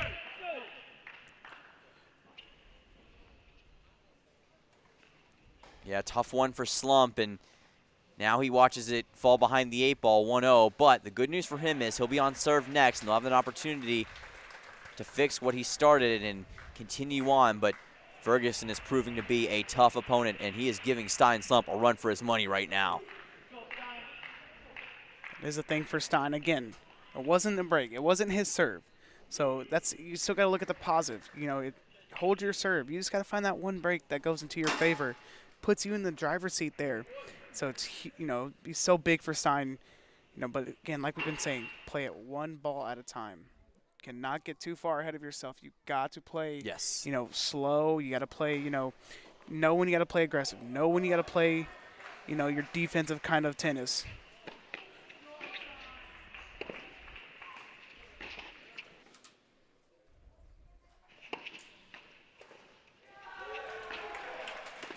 And the man that's put on a show tonight has been Oscar Brostrom-Poulsen. Oh, talk about a statement period at the end of the sentence. Oscar Brostrom-Poulsen just took him to language class. So we see these two matches starting off their third set a little bit differently. And if you're the Pokes right now, you have to win both of these matches to clinch the set. For Middle Tennessee, you just need one, so that puts a little bit less pressure on you if one does fall ahead of time. So Brostrom-Poulsen or Slump, either one could be the one who decides this. And that was big for Stein Slump as well, because now he's going to find himself with the potential to steal a break. We'll see if he can do that. And it looks like actually he's going to be serving here. So PlaySite kind of confused us for a second, but it looks like Stein Slump is now up a break. That's massive, Matt. Sorry to correct you there, Dylan, but we are jumping on board with Oscar Brostrom-Poulsen. Actually, instead of Stein here. Oh, did I say Stein? Well, that's on me, folks. It's been a long night, as you can tell, but Oscar Brostrom-Poulsen is absolutely feeling it right now. Stein is playing as well, of course, over on court number 2. So, again, it comes down to either one of these games, and that's what gives Middle Tennessee a little bit more confidence. They just need the one. Of course, it's been a long night for all parties, from fans to players to even those announcing. But we're on Stein now, so jump in and see the action. Oh, and that was crystal clear. What an absolute bullet that was delivered on that serve by Stein Slump. Stein Slump serve. Try saying that one 5 times fast. Beautifully done, though, regardless. And that's the kind of serve you need if you're Stein to make a statement to Ferguson and say, I'm not going to back down. 30-all, and he's got a chance to add to it here in just a second.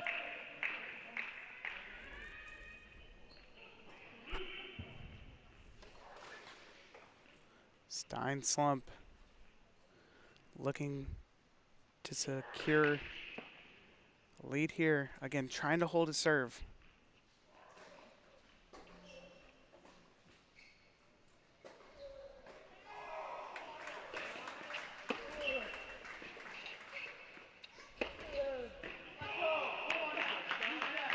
That one sent wide by Ferguson. A little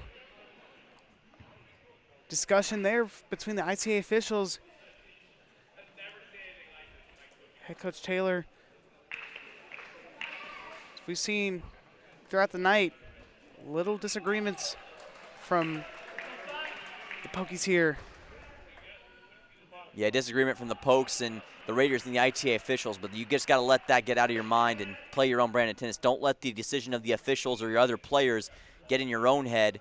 Put it past you and keep focusing on the task that's ahead. Stein's got a chance here to make it 1-1 if he can get this in.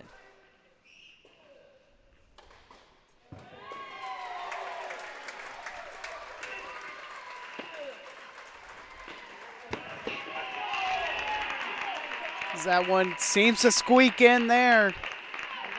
Huge hold there from Stein. So big, Stein. What a play that was, and he's going to make it 1-1 Middle Tennessee.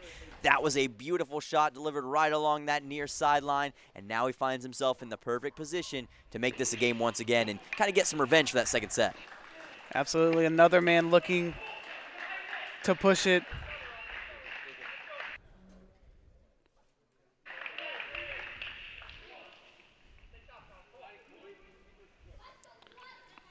Oscar Brostrom-Poulsen Right now, on to Deuce. And as you mentioned, he's trying to push it real good like it's salt and pepper. Getting ready for the next serve.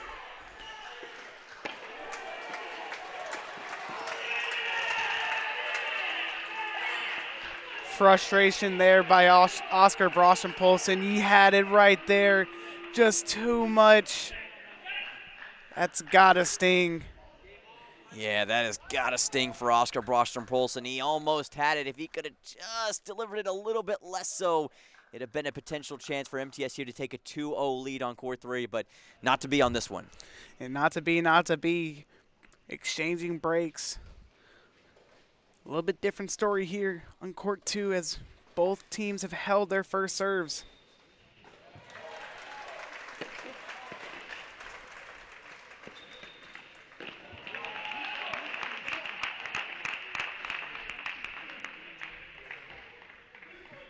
You saw Ferguson kind of deliver that one into the net that time. This is big for Stein Slump. Now he's up 30-love.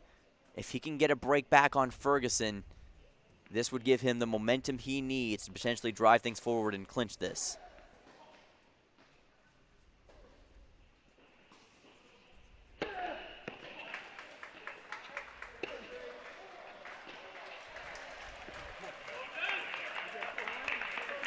Oh, just a bit outside. A little too much mustard on that one, Matt. And again, that comes back to control, control, control.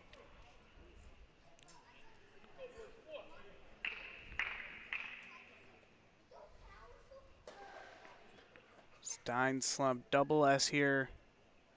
Trying to get a break.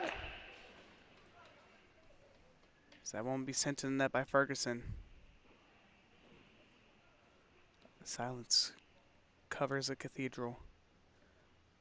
Silence is almost deafening here in the cathedral right now.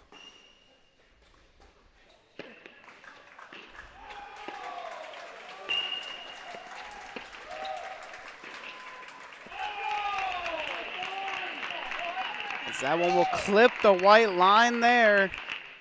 Pushes Stein's lead now, 40-15. Looking to get a break, which could be so big for Stein. You know, in a match that just seems to be going back and forth at a stalemate of holding serves, that getting an early break can be absolutely massive for either team. Yeah, you talk about a rocket. That one was headed straight to Mars because he absolutely just threw his arm out there, delivered the shot. Nicely done. And now Middle Tennessee gets even more momentum over there on court 2. A rocket indeed would make Elon Musk proud with that hit. Lots of fuel behind those. Would not want to be on the receiving end of one of those. Those look like it would leave a mark for a couple days. That's why we're up here in the booth and they're down there performing it all. We'll get back to on-court action, in just a moment, as you mentioned. But you hear the choir starting to erupt here like it's Krakatoa at the moment. Things are getting intense and the people are getting excited, and that means the announcers are getting excited. And I'm interested to see what they're cheering about, but I saw a big commotion over towards court 3 with Oscar Brostenpolson. That is indeed, as we'll jump into the action there as he goes up 40-15. As we've seen breaks both being exchanged here. Will we see another one in favor of Oscar Brostenpolson? And he'll be able to break back if he can get this.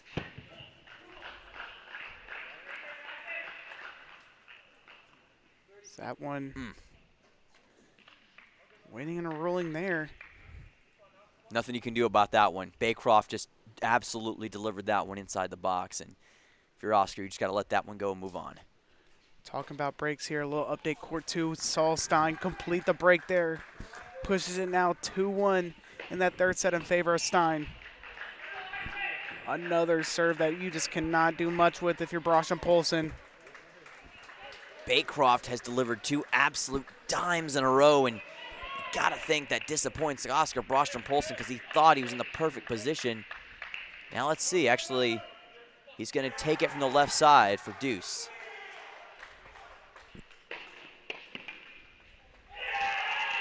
Another serve that Brostenpolson cannot handle, as Baycroft will now hold his serve which can be massive. Again, we Yes. saw back-to-back breaks, so holding your serve puts you into control there. But a man looking to hold a serve is Stein Slump.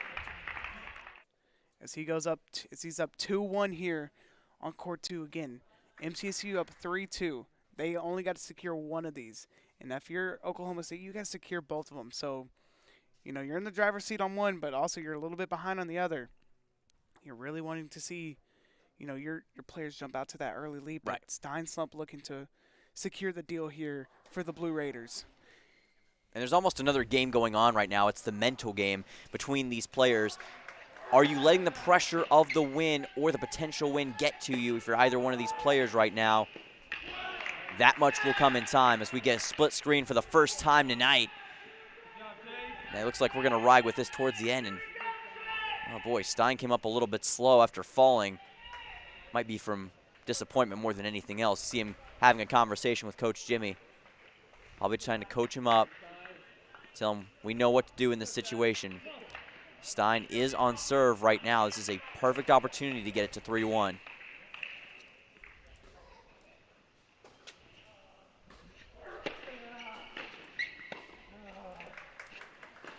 Good.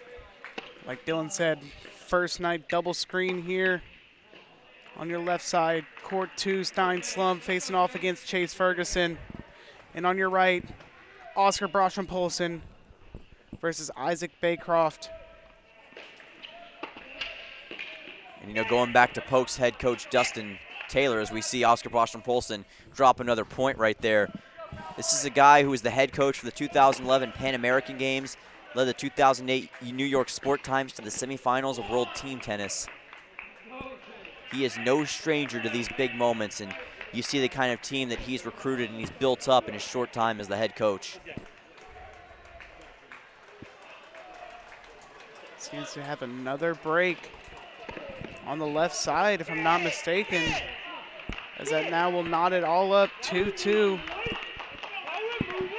Yes, it will, and that just shows it's even more of a prerogative to actually win one of these breaks, because if you can, you'll be in the driver's seat.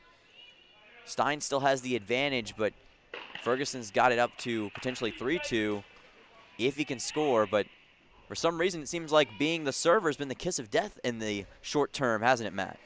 Has indeed, as we've been seeing breaks left and right here. But again, even though it might be the KOD of the match, it's a part of the game that you got to overcome.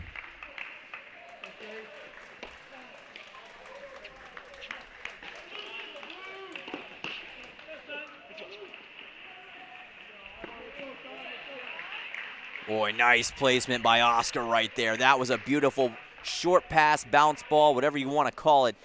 He got it in there with that nifty shot. Now he gets it to 30-15. If it does get to 3-1, you got to think that this game's going to be starting to get away from OBP. Trying to make sure that doesn't happen. Got to have a never say never mentality. As we saw in that second set, OBP looked like he was left to die out there, but he said, not so fast. I'm still here to play. And then the man still here to play is Double S Stein Slump. And now you see Chase Ferguson get up a little bit slow. And I don't think that's from any kind of injury. I think it's because these players are feeling it physically right now. We talked about when would conditioning become a factor. We're seeing that on full display right now. You don't want to be Usain Bolt in these situations and go out to a big sprint.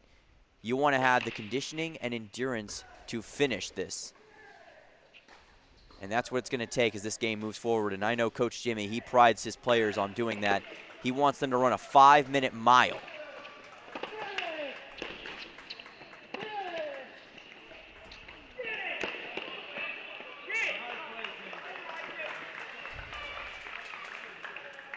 Stein Slump was going coast to coast there, but not much he can do. Chase Ferguson sending Stein all over the court. And we've now gone past the 3-hour mark in this game. So officially, I think this has been the longest match, men's match at least, in the Cathedral this entire year.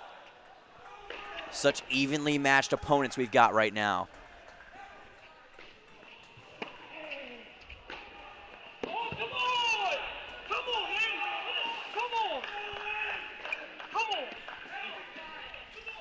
See on your left, Brostrom Polson fired up. Baycroft not happy.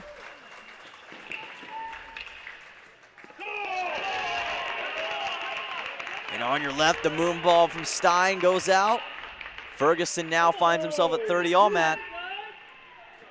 Back to back, just absolute buttes for both Stein Slump and Chase Ferguson. And it seems to be a little bit of frustration brewing on the right side of your screen. Oscar Brostrom Polson dropping his serve now pushes Baycroft's lead to 3-1, but good start there. That's going to bring it to deuce, I believe, over on your right side. So nicely done by Oscar Brostrom Polson, but he got a little lucky there because he slipped and fell. And actually, no, it's going to be 15 love. So my apologies. Looks like that scoreboard is correct. So Baycroft going to serve now. This would be big for Oscar Brostrom Polson to get a break back.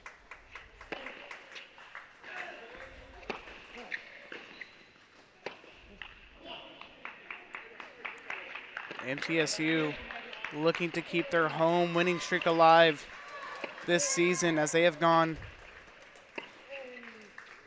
Their only 2 losses have been road losses, one in Starksville against Mississippi State, and the other against ranked number 10 Wake Forest up in Salem. Yeah, up in Winston-Salem. And as a reminder, this team has lost here once in 3 seasons to Notre Dame. It is no easy task to come in here and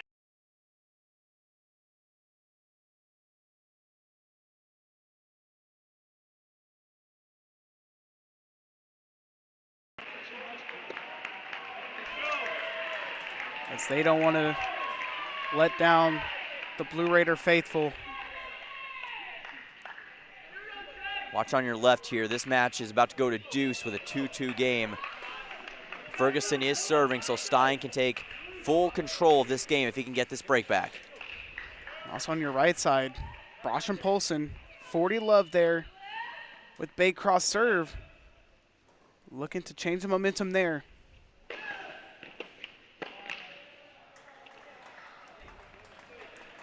Boy, that's not what Stein Slump wanted to see. Bit of a dud ending for him, not what he wanted.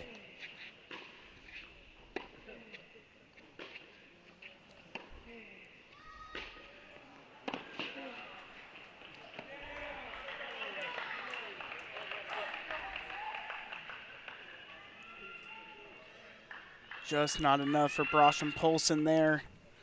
Just can't get it over the net. Stein will be on serve in a second, but he's now at 2-3. Chase Ferguson with the momentum. Stein's got an opportunity to tie it up, but I don't think he wants this to go to a tiebreaker round if at all possible. But for Oscar Brostrom Polson, he needs a chance to get this to a 2-3 game. Time is now to strike. And strike he will. Oscar Brostrom Polson getting a break there. Now onto his serve, looking to change the tides as both courts go 3-2 in favor of Oklahoma State. And that's exactly the kind of momentum that Oscar Brostrom Polson needed going into the changeover station. 2-3 now, and he's going to be on serve next. He can bring this back from what was seemingly a sure defeat to a tie game in a matter of moments. That's the kind of thing that Oscar Brostrom Polson can do. He can do a lot of things here. We've seen time and time again when his number is called, he is up for the challenge. Another man up for the challenge is Stein Slump, a crowd favorite here at the Cathedral.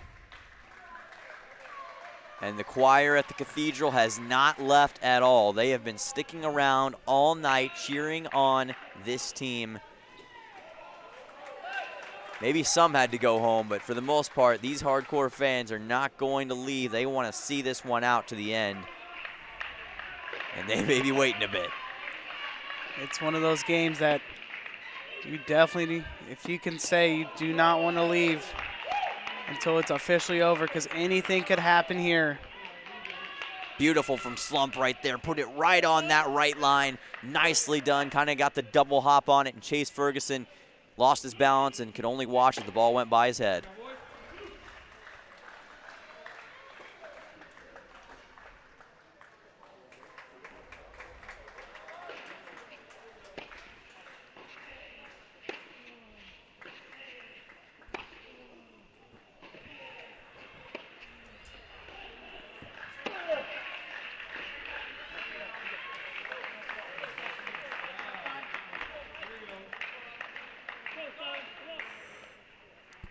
Looks like Stein was able to bring it to 30 love now.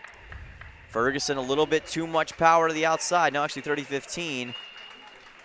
We heard the cheers for Stein, but that was encouragement of just trying to get him to get back in a step.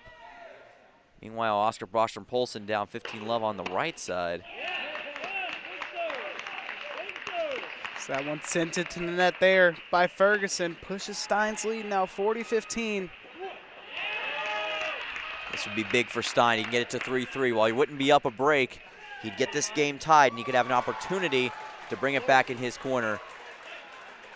Big one for Stein coming up.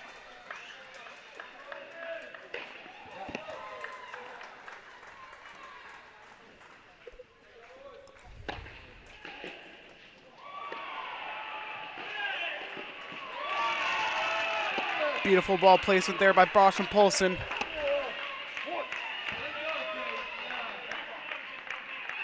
And Chase Ferguson, almost a synchronized play right there along the left sideline. Again, perfect placement by him. Says to Brostrom-Polson, anything you can do, I can do better. And nicely done. Stein Slump back on the ropes again, 40-30. And it almost feels like a must-win for Stein Slump, and maybe for MTSU as a whole. If Ferguson gets the break here, could be devastating for the Blue Raiders' chances.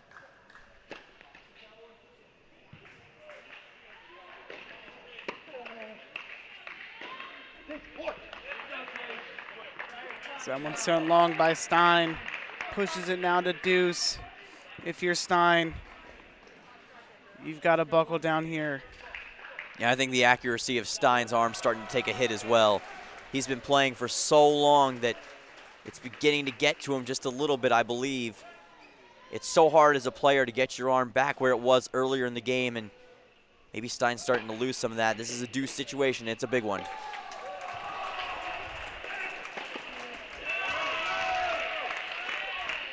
What a slam there by Oscar Brostrom-Polson.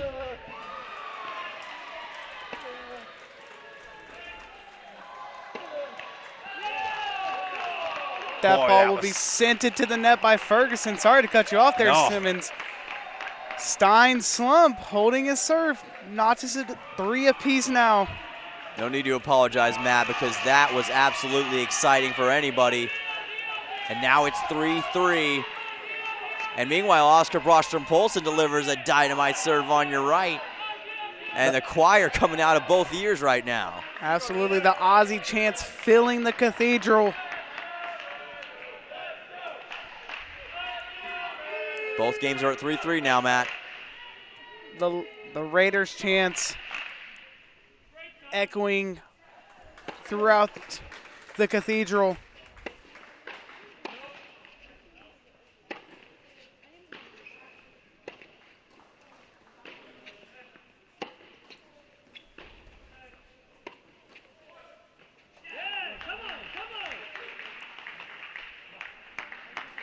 That one seemed to be, from our angle, a bit long there by Ferguson. Yeah, that's what it looked to me like. Stein was right there, though, and oh, yeah, it was too long. I'm not sure what Ferguson was fist pumping about. Must have thought he got it in, but that is not the case, my friend. But for Stein Slump, good recognition again. Just move out of the way, take the points.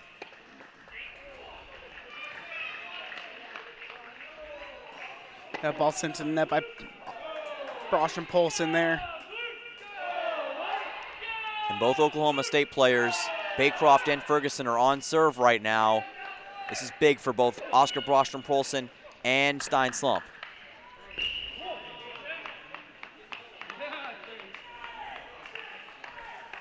Not much Stein can do there. No.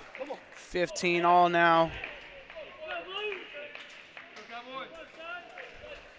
And if you're the Pokes right now, the last thing you want, and I know we've said it a lot tonight, is a double fault. But we've seen how those mistakes can really get magnified, especially in the later going. Cost them the doubles point earlier. Imagine if they don't double fault in that tiebreaker round. They could potentially have the league with a chance to close it out right now. Absolutely. That could have been in favor of either or. And as the famous Kevin Harlan has said, we are calling both games here. I'm calling both games. Absolute legend.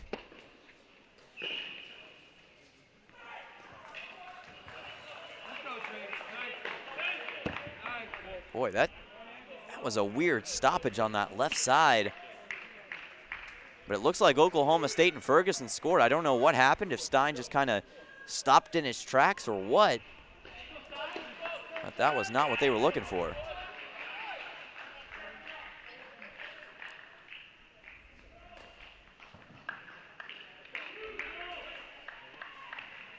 Now you see Oscar Bostrom Polson down 40 love on your right. Things are getting a little bit more dire.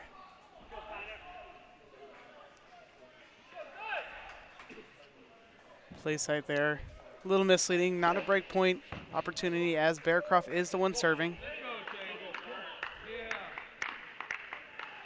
Dot has not switched, so. Ferguson's going to add to his lead total. Stein with a little bit too much power, and that's what I was talking about. I think the accuracy in Stein's arm starting to take a little bit of a dive as more and more shots get delivered, and Stein plays with such power that it wears the arm out faster, and you see Oscar Bostrom Polson take a loss on your right.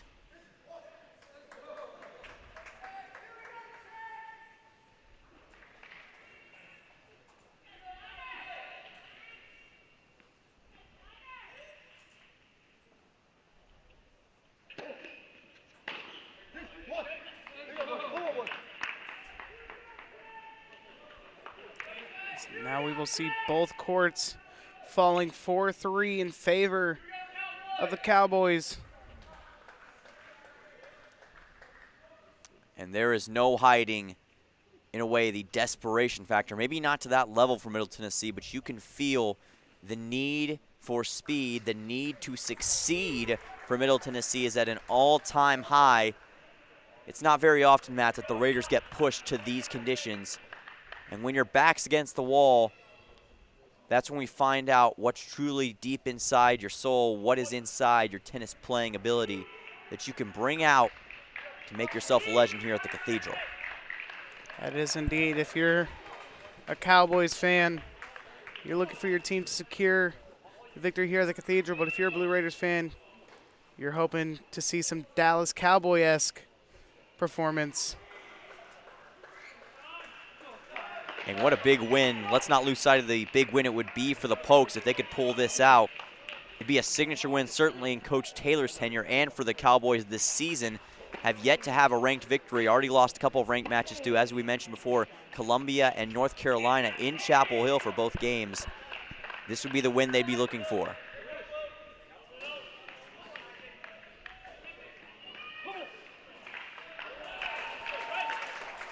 And when you talk about grind for 16, that's been Middle Tennessee's motto all year. If you want to grind for 16, this may be a must-win. Must-win is in stone here. As a loss here could see a big change occur in the ITA rankings.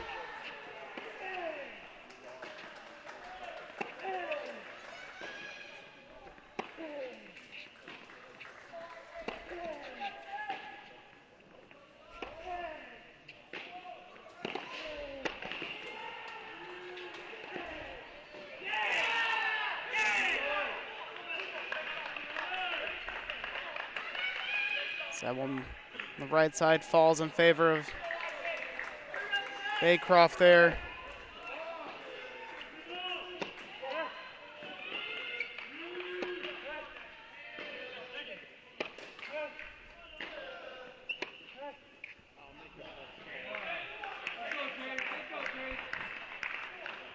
Boy, Stein was not happy with that one, and I can understand why. He sliced it a little bit too far. He didn't get quite the shot that he wanted. It's like when you're trying to cut the pizza in half, but you end up getting one slice a little bit too big. That's what happened to Stein Slump right there. 15 all. Still in position, though, for him. For Oscar Bostrom-Polson, though, he's in a tough spot right now.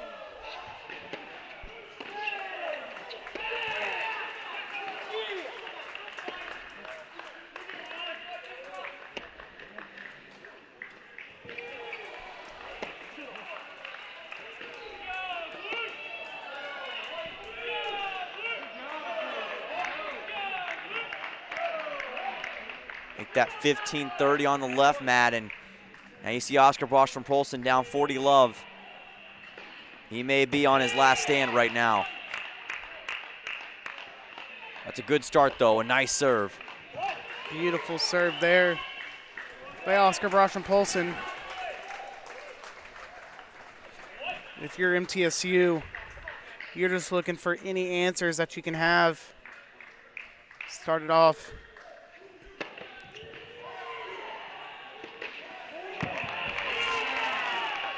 Beautiful ball there by Stein. Beautiful misdirect, as you mentioned, and looking back over to your right, Oscar Bostrom-Polson getting a little momentum now, too, 30-40. Still a bit of a ways to go, but boy, that'd be huge if he could get it to 4-4. Listen to those chants.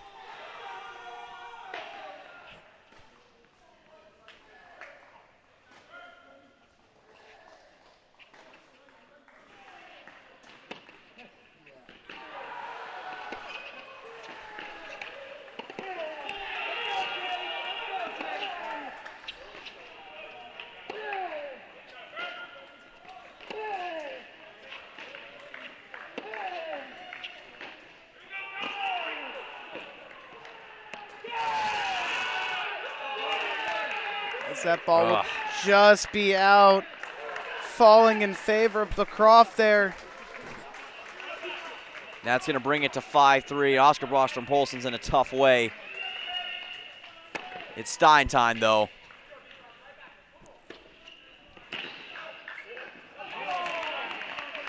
Wham, bam, thank you, man. Deuce now for Stein, Matt. Huge ball here by Stein. And that was a great job of Stein as well. He could have easily taken that shot and tried for a little bit more of an aggressive way, but he decided to let it go. Great mental recognition and clarity right at the end. Sometimes you let the late game get in your own head. Stein Slump did not. Let's see if he can do it again.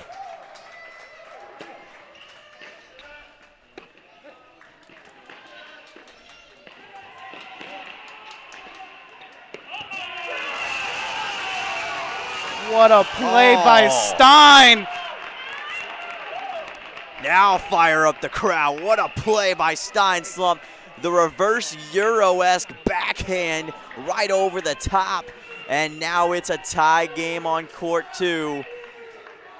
And the MTSU chants are breaking out once again. That was a big one and much needed for Middle Tennessee. And that's the kind of play that only Stein Slump can deliver. That is indeed a huge play there by Stein. Now puts some momentum on his side.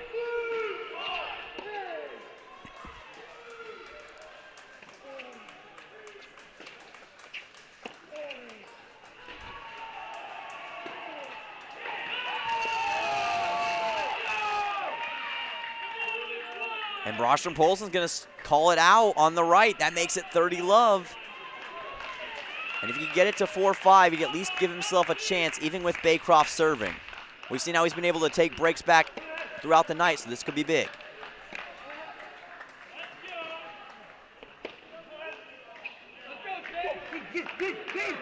That one sent wide by Stein. Not as much pressure on Stein here, too, because he's got another chance to serve. But he'd still like to take this and maybe, kind of take away the need for a tiebreaker round if at all possible. Absolutely, indeed. If you're Stein here, a break would be absolutely massive.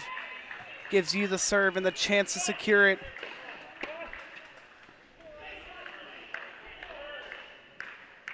Boy, big mistake by Stein there. Too much power on the return. Didn't have the racket in the right placement that time. That's such a big thing, an underrated commodity as well.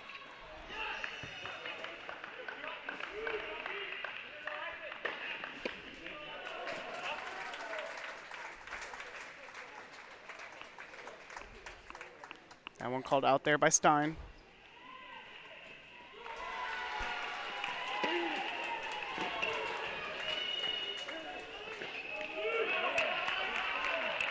Makes it 30-15 though. Nicely done. I love the charge that time as well. Didn't hesitate at all. As a great player, you can't hesitate, and he did not. Beautiful ball there by Oscar Brostrom Poulsen. Pushes it now 40-30 on the brink of a break.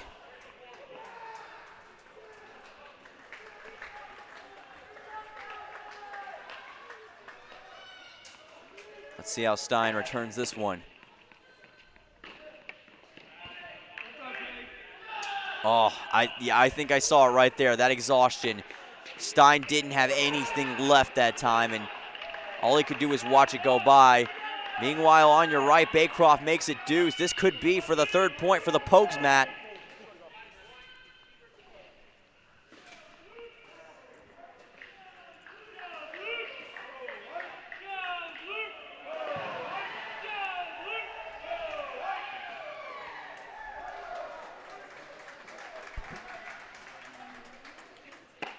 Baycroft on the serve for the match. Floater by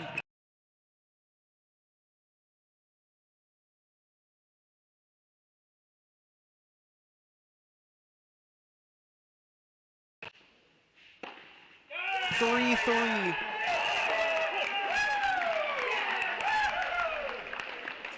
Yeah, there's the official shot, and just like Playsite broke down, so does Oscar Brostrom Poulsen's chances of winning the court. And he's probably going to fall a little bit shorter on that number 90 ranking. 30-40 now for Stein, and it's all down to this now, Matt. For both these teams, it's win or go home. One of these teams is going to walk out with just 2 losses. The other is going to walk out with crushed and perhaps broken hopes.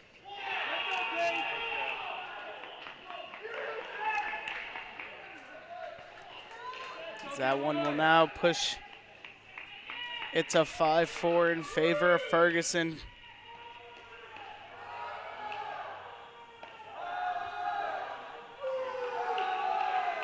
As now the choir will all push towards getting behind Stein Slump as you hear the crowd erupting here, trying to give Stein every bit of energy this man needs to push it. Just like Salt and Pepper, push it real good here to a tie-breaking match. As you mentioned, it's like the Earth sending Goku energy for a spirit bomb right now. They're doing everything they can to give Stein Slump the power he needs to win this game. And if you thought it was loud in here before for Chase Ferguson, you ain't seen nothing yet. It's got to get turned up to 11. And we'll see how he handles that pressure. But if you're MTSU, I don't think there's anybody else that you want in this position than number 80, Stein Slump. We'll see if he can do it.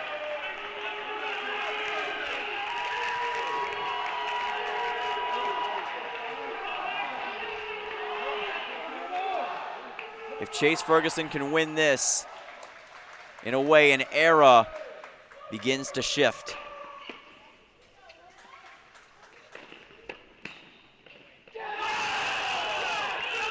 Oh, what a return that was. Faked Stein out.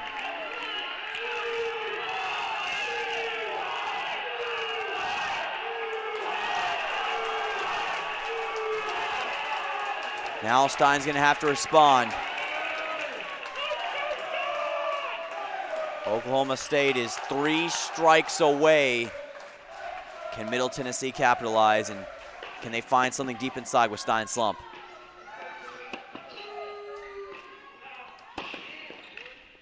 Power hit by Stein. It's out. Lifted. It is called out by the ITA official. Pushes it 15 all now. And that was just what Stein needed. Even playing field once again.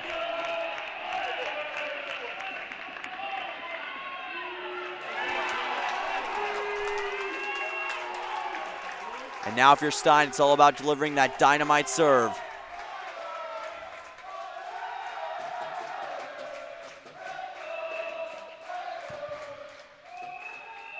Missed the first one. Careful not to double fault here.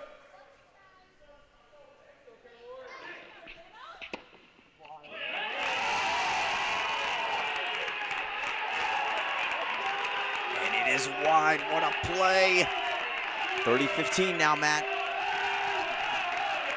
The pressure is here in the Cathedral. Ole, ole, ole. You hear the chants. Doesn't get much better than this for the fans. Chance for Stein to make it 40-15 here and bring this to a tiebreaker.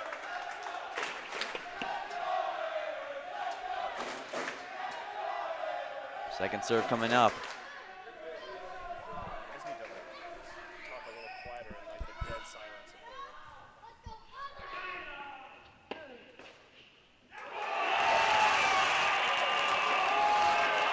That one will be sent wide. It's gonna make it 40-15. Listen to the Let's Go Raiders chants. Stein's got an opportunity here. Can he get it to 5-5? That is the question. Let's see if he's got an answer.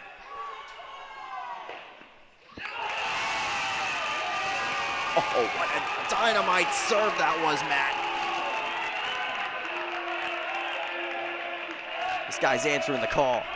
Beautiful serve there by Stein. Not much you could do there if you're Ferguson.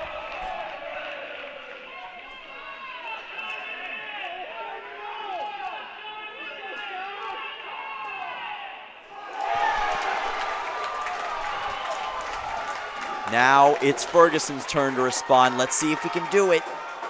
Serve coming up.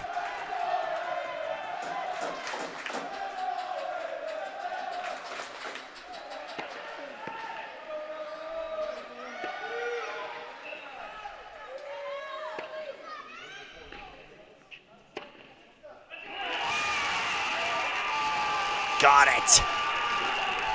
15 love. That was clutch from Stein's slump, doing what he does again. Now can he do it again?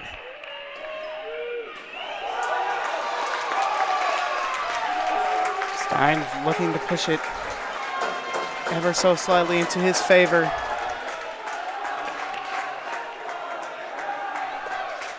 First one misses for Ferguson there. And you know Coach Taylor does not want to double fall. This is looking on. We've now passed 3.5 hours of playtime. As a double fault, as we see lots of frustration there from Ferguson as he bangs the racket. He is not happy, but he's got to keep his composure. We're still in this.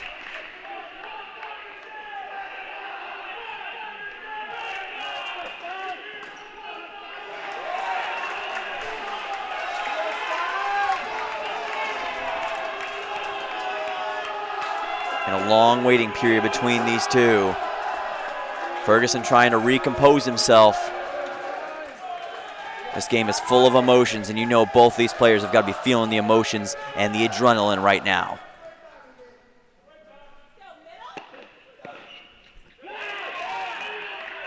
Ooh, tough one for Stein there. Just clapped the net. 30-15.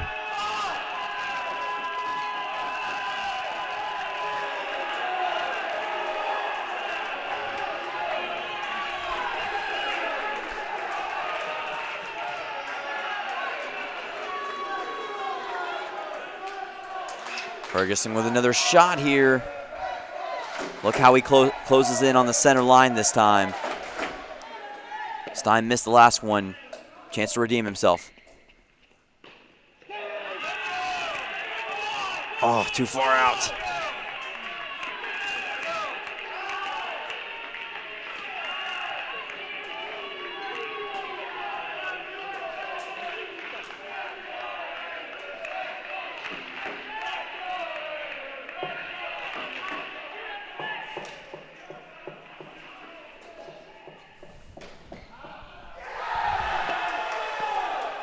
Let's see what Ferguson does here.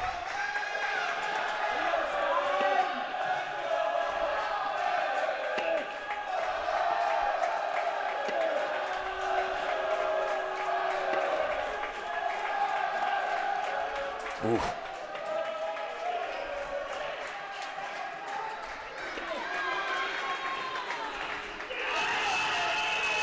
Oh, that's going to sting for Stein. That is going to sting. Just a little too much power. That's when you got to be careful. I love what he was going for, though. Love the corner shot. Just didn't have the placement. Again. And now Ferguson can close this out, Matt. Get it to 6-5 and maybe then to a win.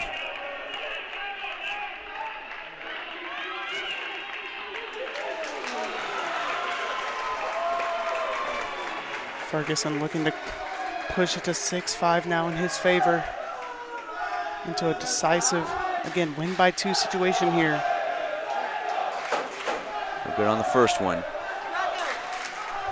Again, looking to avoid another double fault.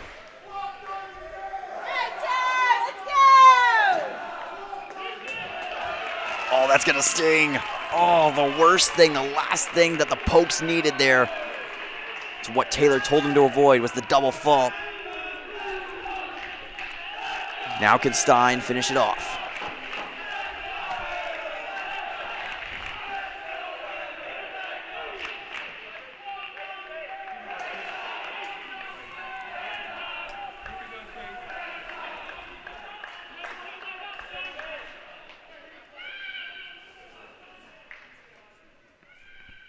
You can hear a pin drop in here right now. Calm before the storm.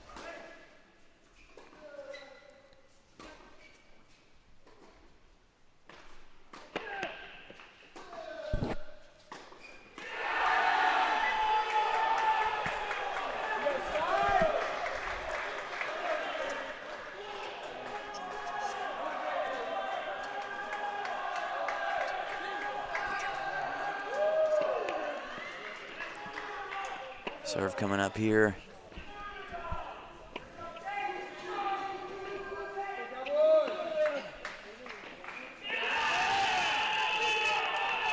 And that's gonna hurt for MTSU, and out of respect for the game, we're gonna cut our mics for a little bit here.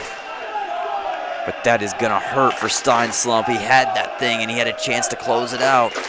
Now the best he can hope for is a tiebreaker, but this is when iron sharpens iron, and you've got to dig as deep as the Earth's core to find that inner strength, as Eminem would say, and just pull that out of you. And you can bet that the choir is going to be cheering him on the whole time.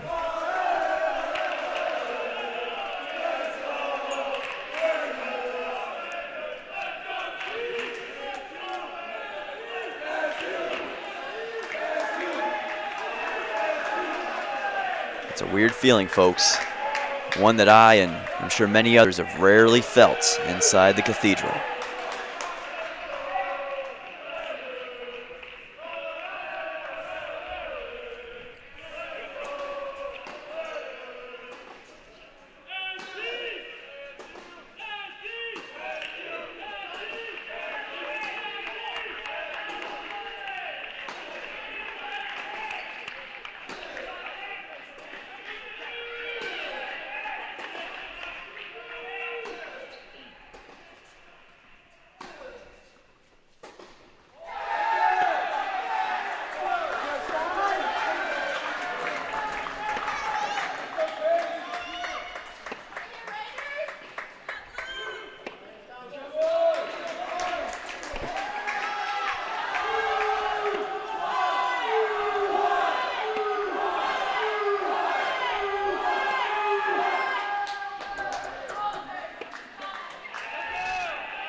Boy, that one's going to stink for Stein. Ugh. 15 love now for Ferguson.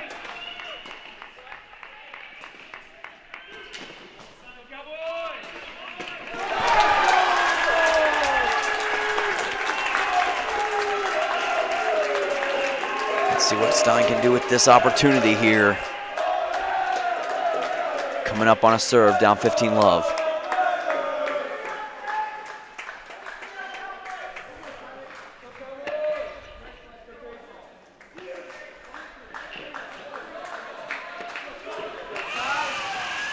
Pounded into the ground. Beautiful finish there by Stein.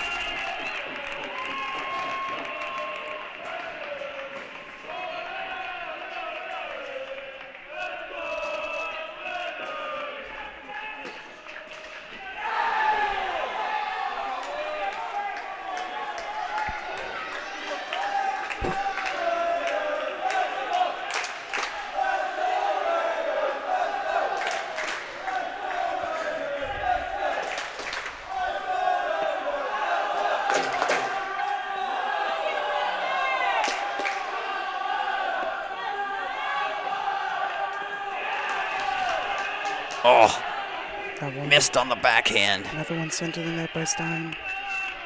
30-15 Ferguson.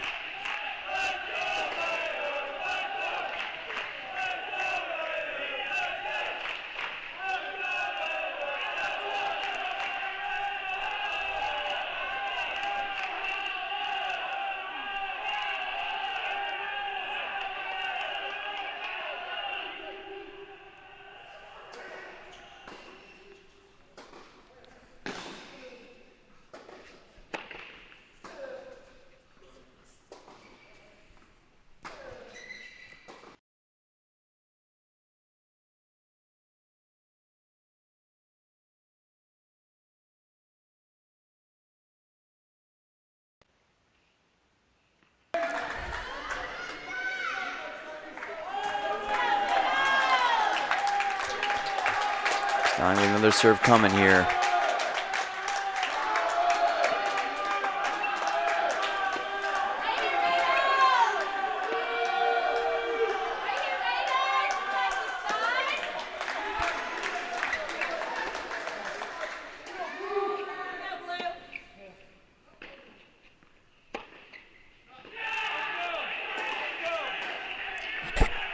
Oh, just out.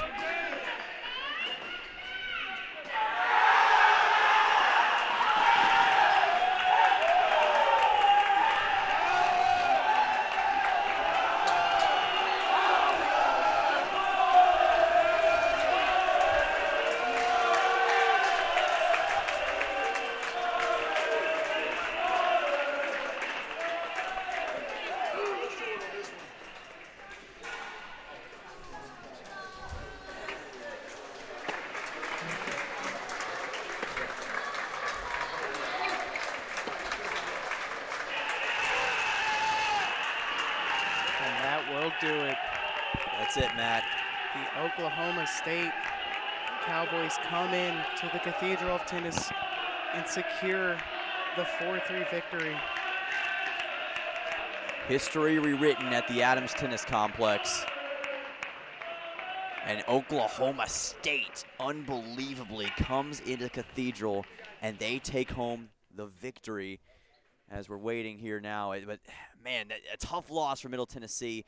But you got to admire the fight that they showed all night. They never gave up right to the very end.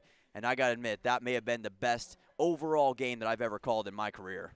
Absolutely, indeed. That one stings for Blue Raiders fans and Blue Raider athletes all around. As once again, for those just joining us, Oklahoma State able to secure a 4-3 victory here at the Adams Tennis Complex. And you just saw the longevity, the endurance play a huge factor there. It did. I think that the conditioning of Oklahoma State, especially Ferguson, really played a role at the end there. Stein was running out of energy. He was kind of bleeding energy towards the end, and it ended up taking its toll. But what a valiant effort from him and all of the Blue Raiders team, and he almost was able to get it done. But this is only the second loss that Middle Tennessee has had in the Adams Tennis Complex in the last 3 seasons. So a very tough loss. But Middle Tennessee is not going to let this one go, and I think that they're going to use this as motivation to only continue to progress their season forward. Still a lot to be proud of if you're the Blue Raiders. Absolutely, indeed. And we're going to go take another quick short break here. We'll catch you right back here with another recap and maybe some post-game interviews. This is MTN Sports coverage of Blue Raider tennis here on CUSA.TV and the MTN Sports YouTube channel. We'll be right back. Mental health affects us all, whether you finish first or last. Whether you win or lose. The stigma around these issues causes those around us to suffer in silence. Mental health is nothing to be ashamed of. You are not alone. You are not alone. As a student athlete, As a teammate, As a friend, We pledge to continue the conversation. Because it matters. Because you matter. Stand up to the stigma. Stand up. Stand up. Continue the conversation. You are not alone. I have a voice. You have a voice.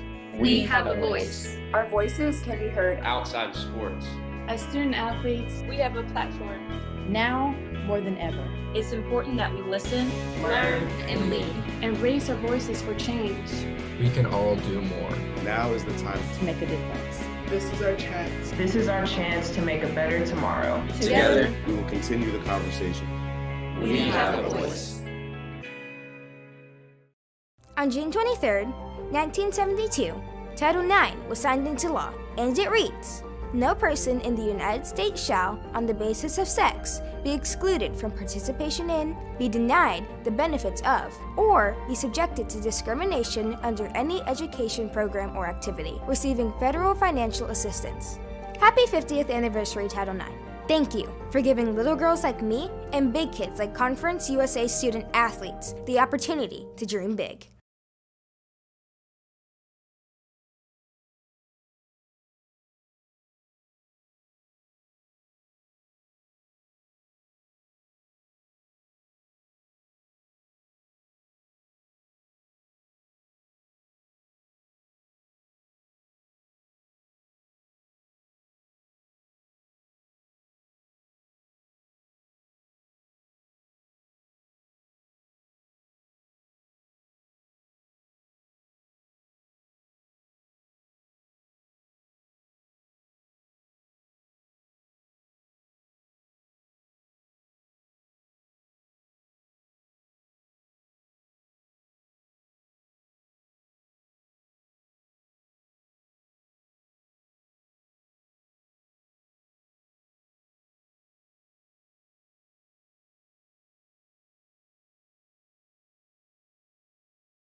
Welcome back, everyone, to the MTN Sports broadcast of the Middle Tennessee State University Blue Raiders tennis.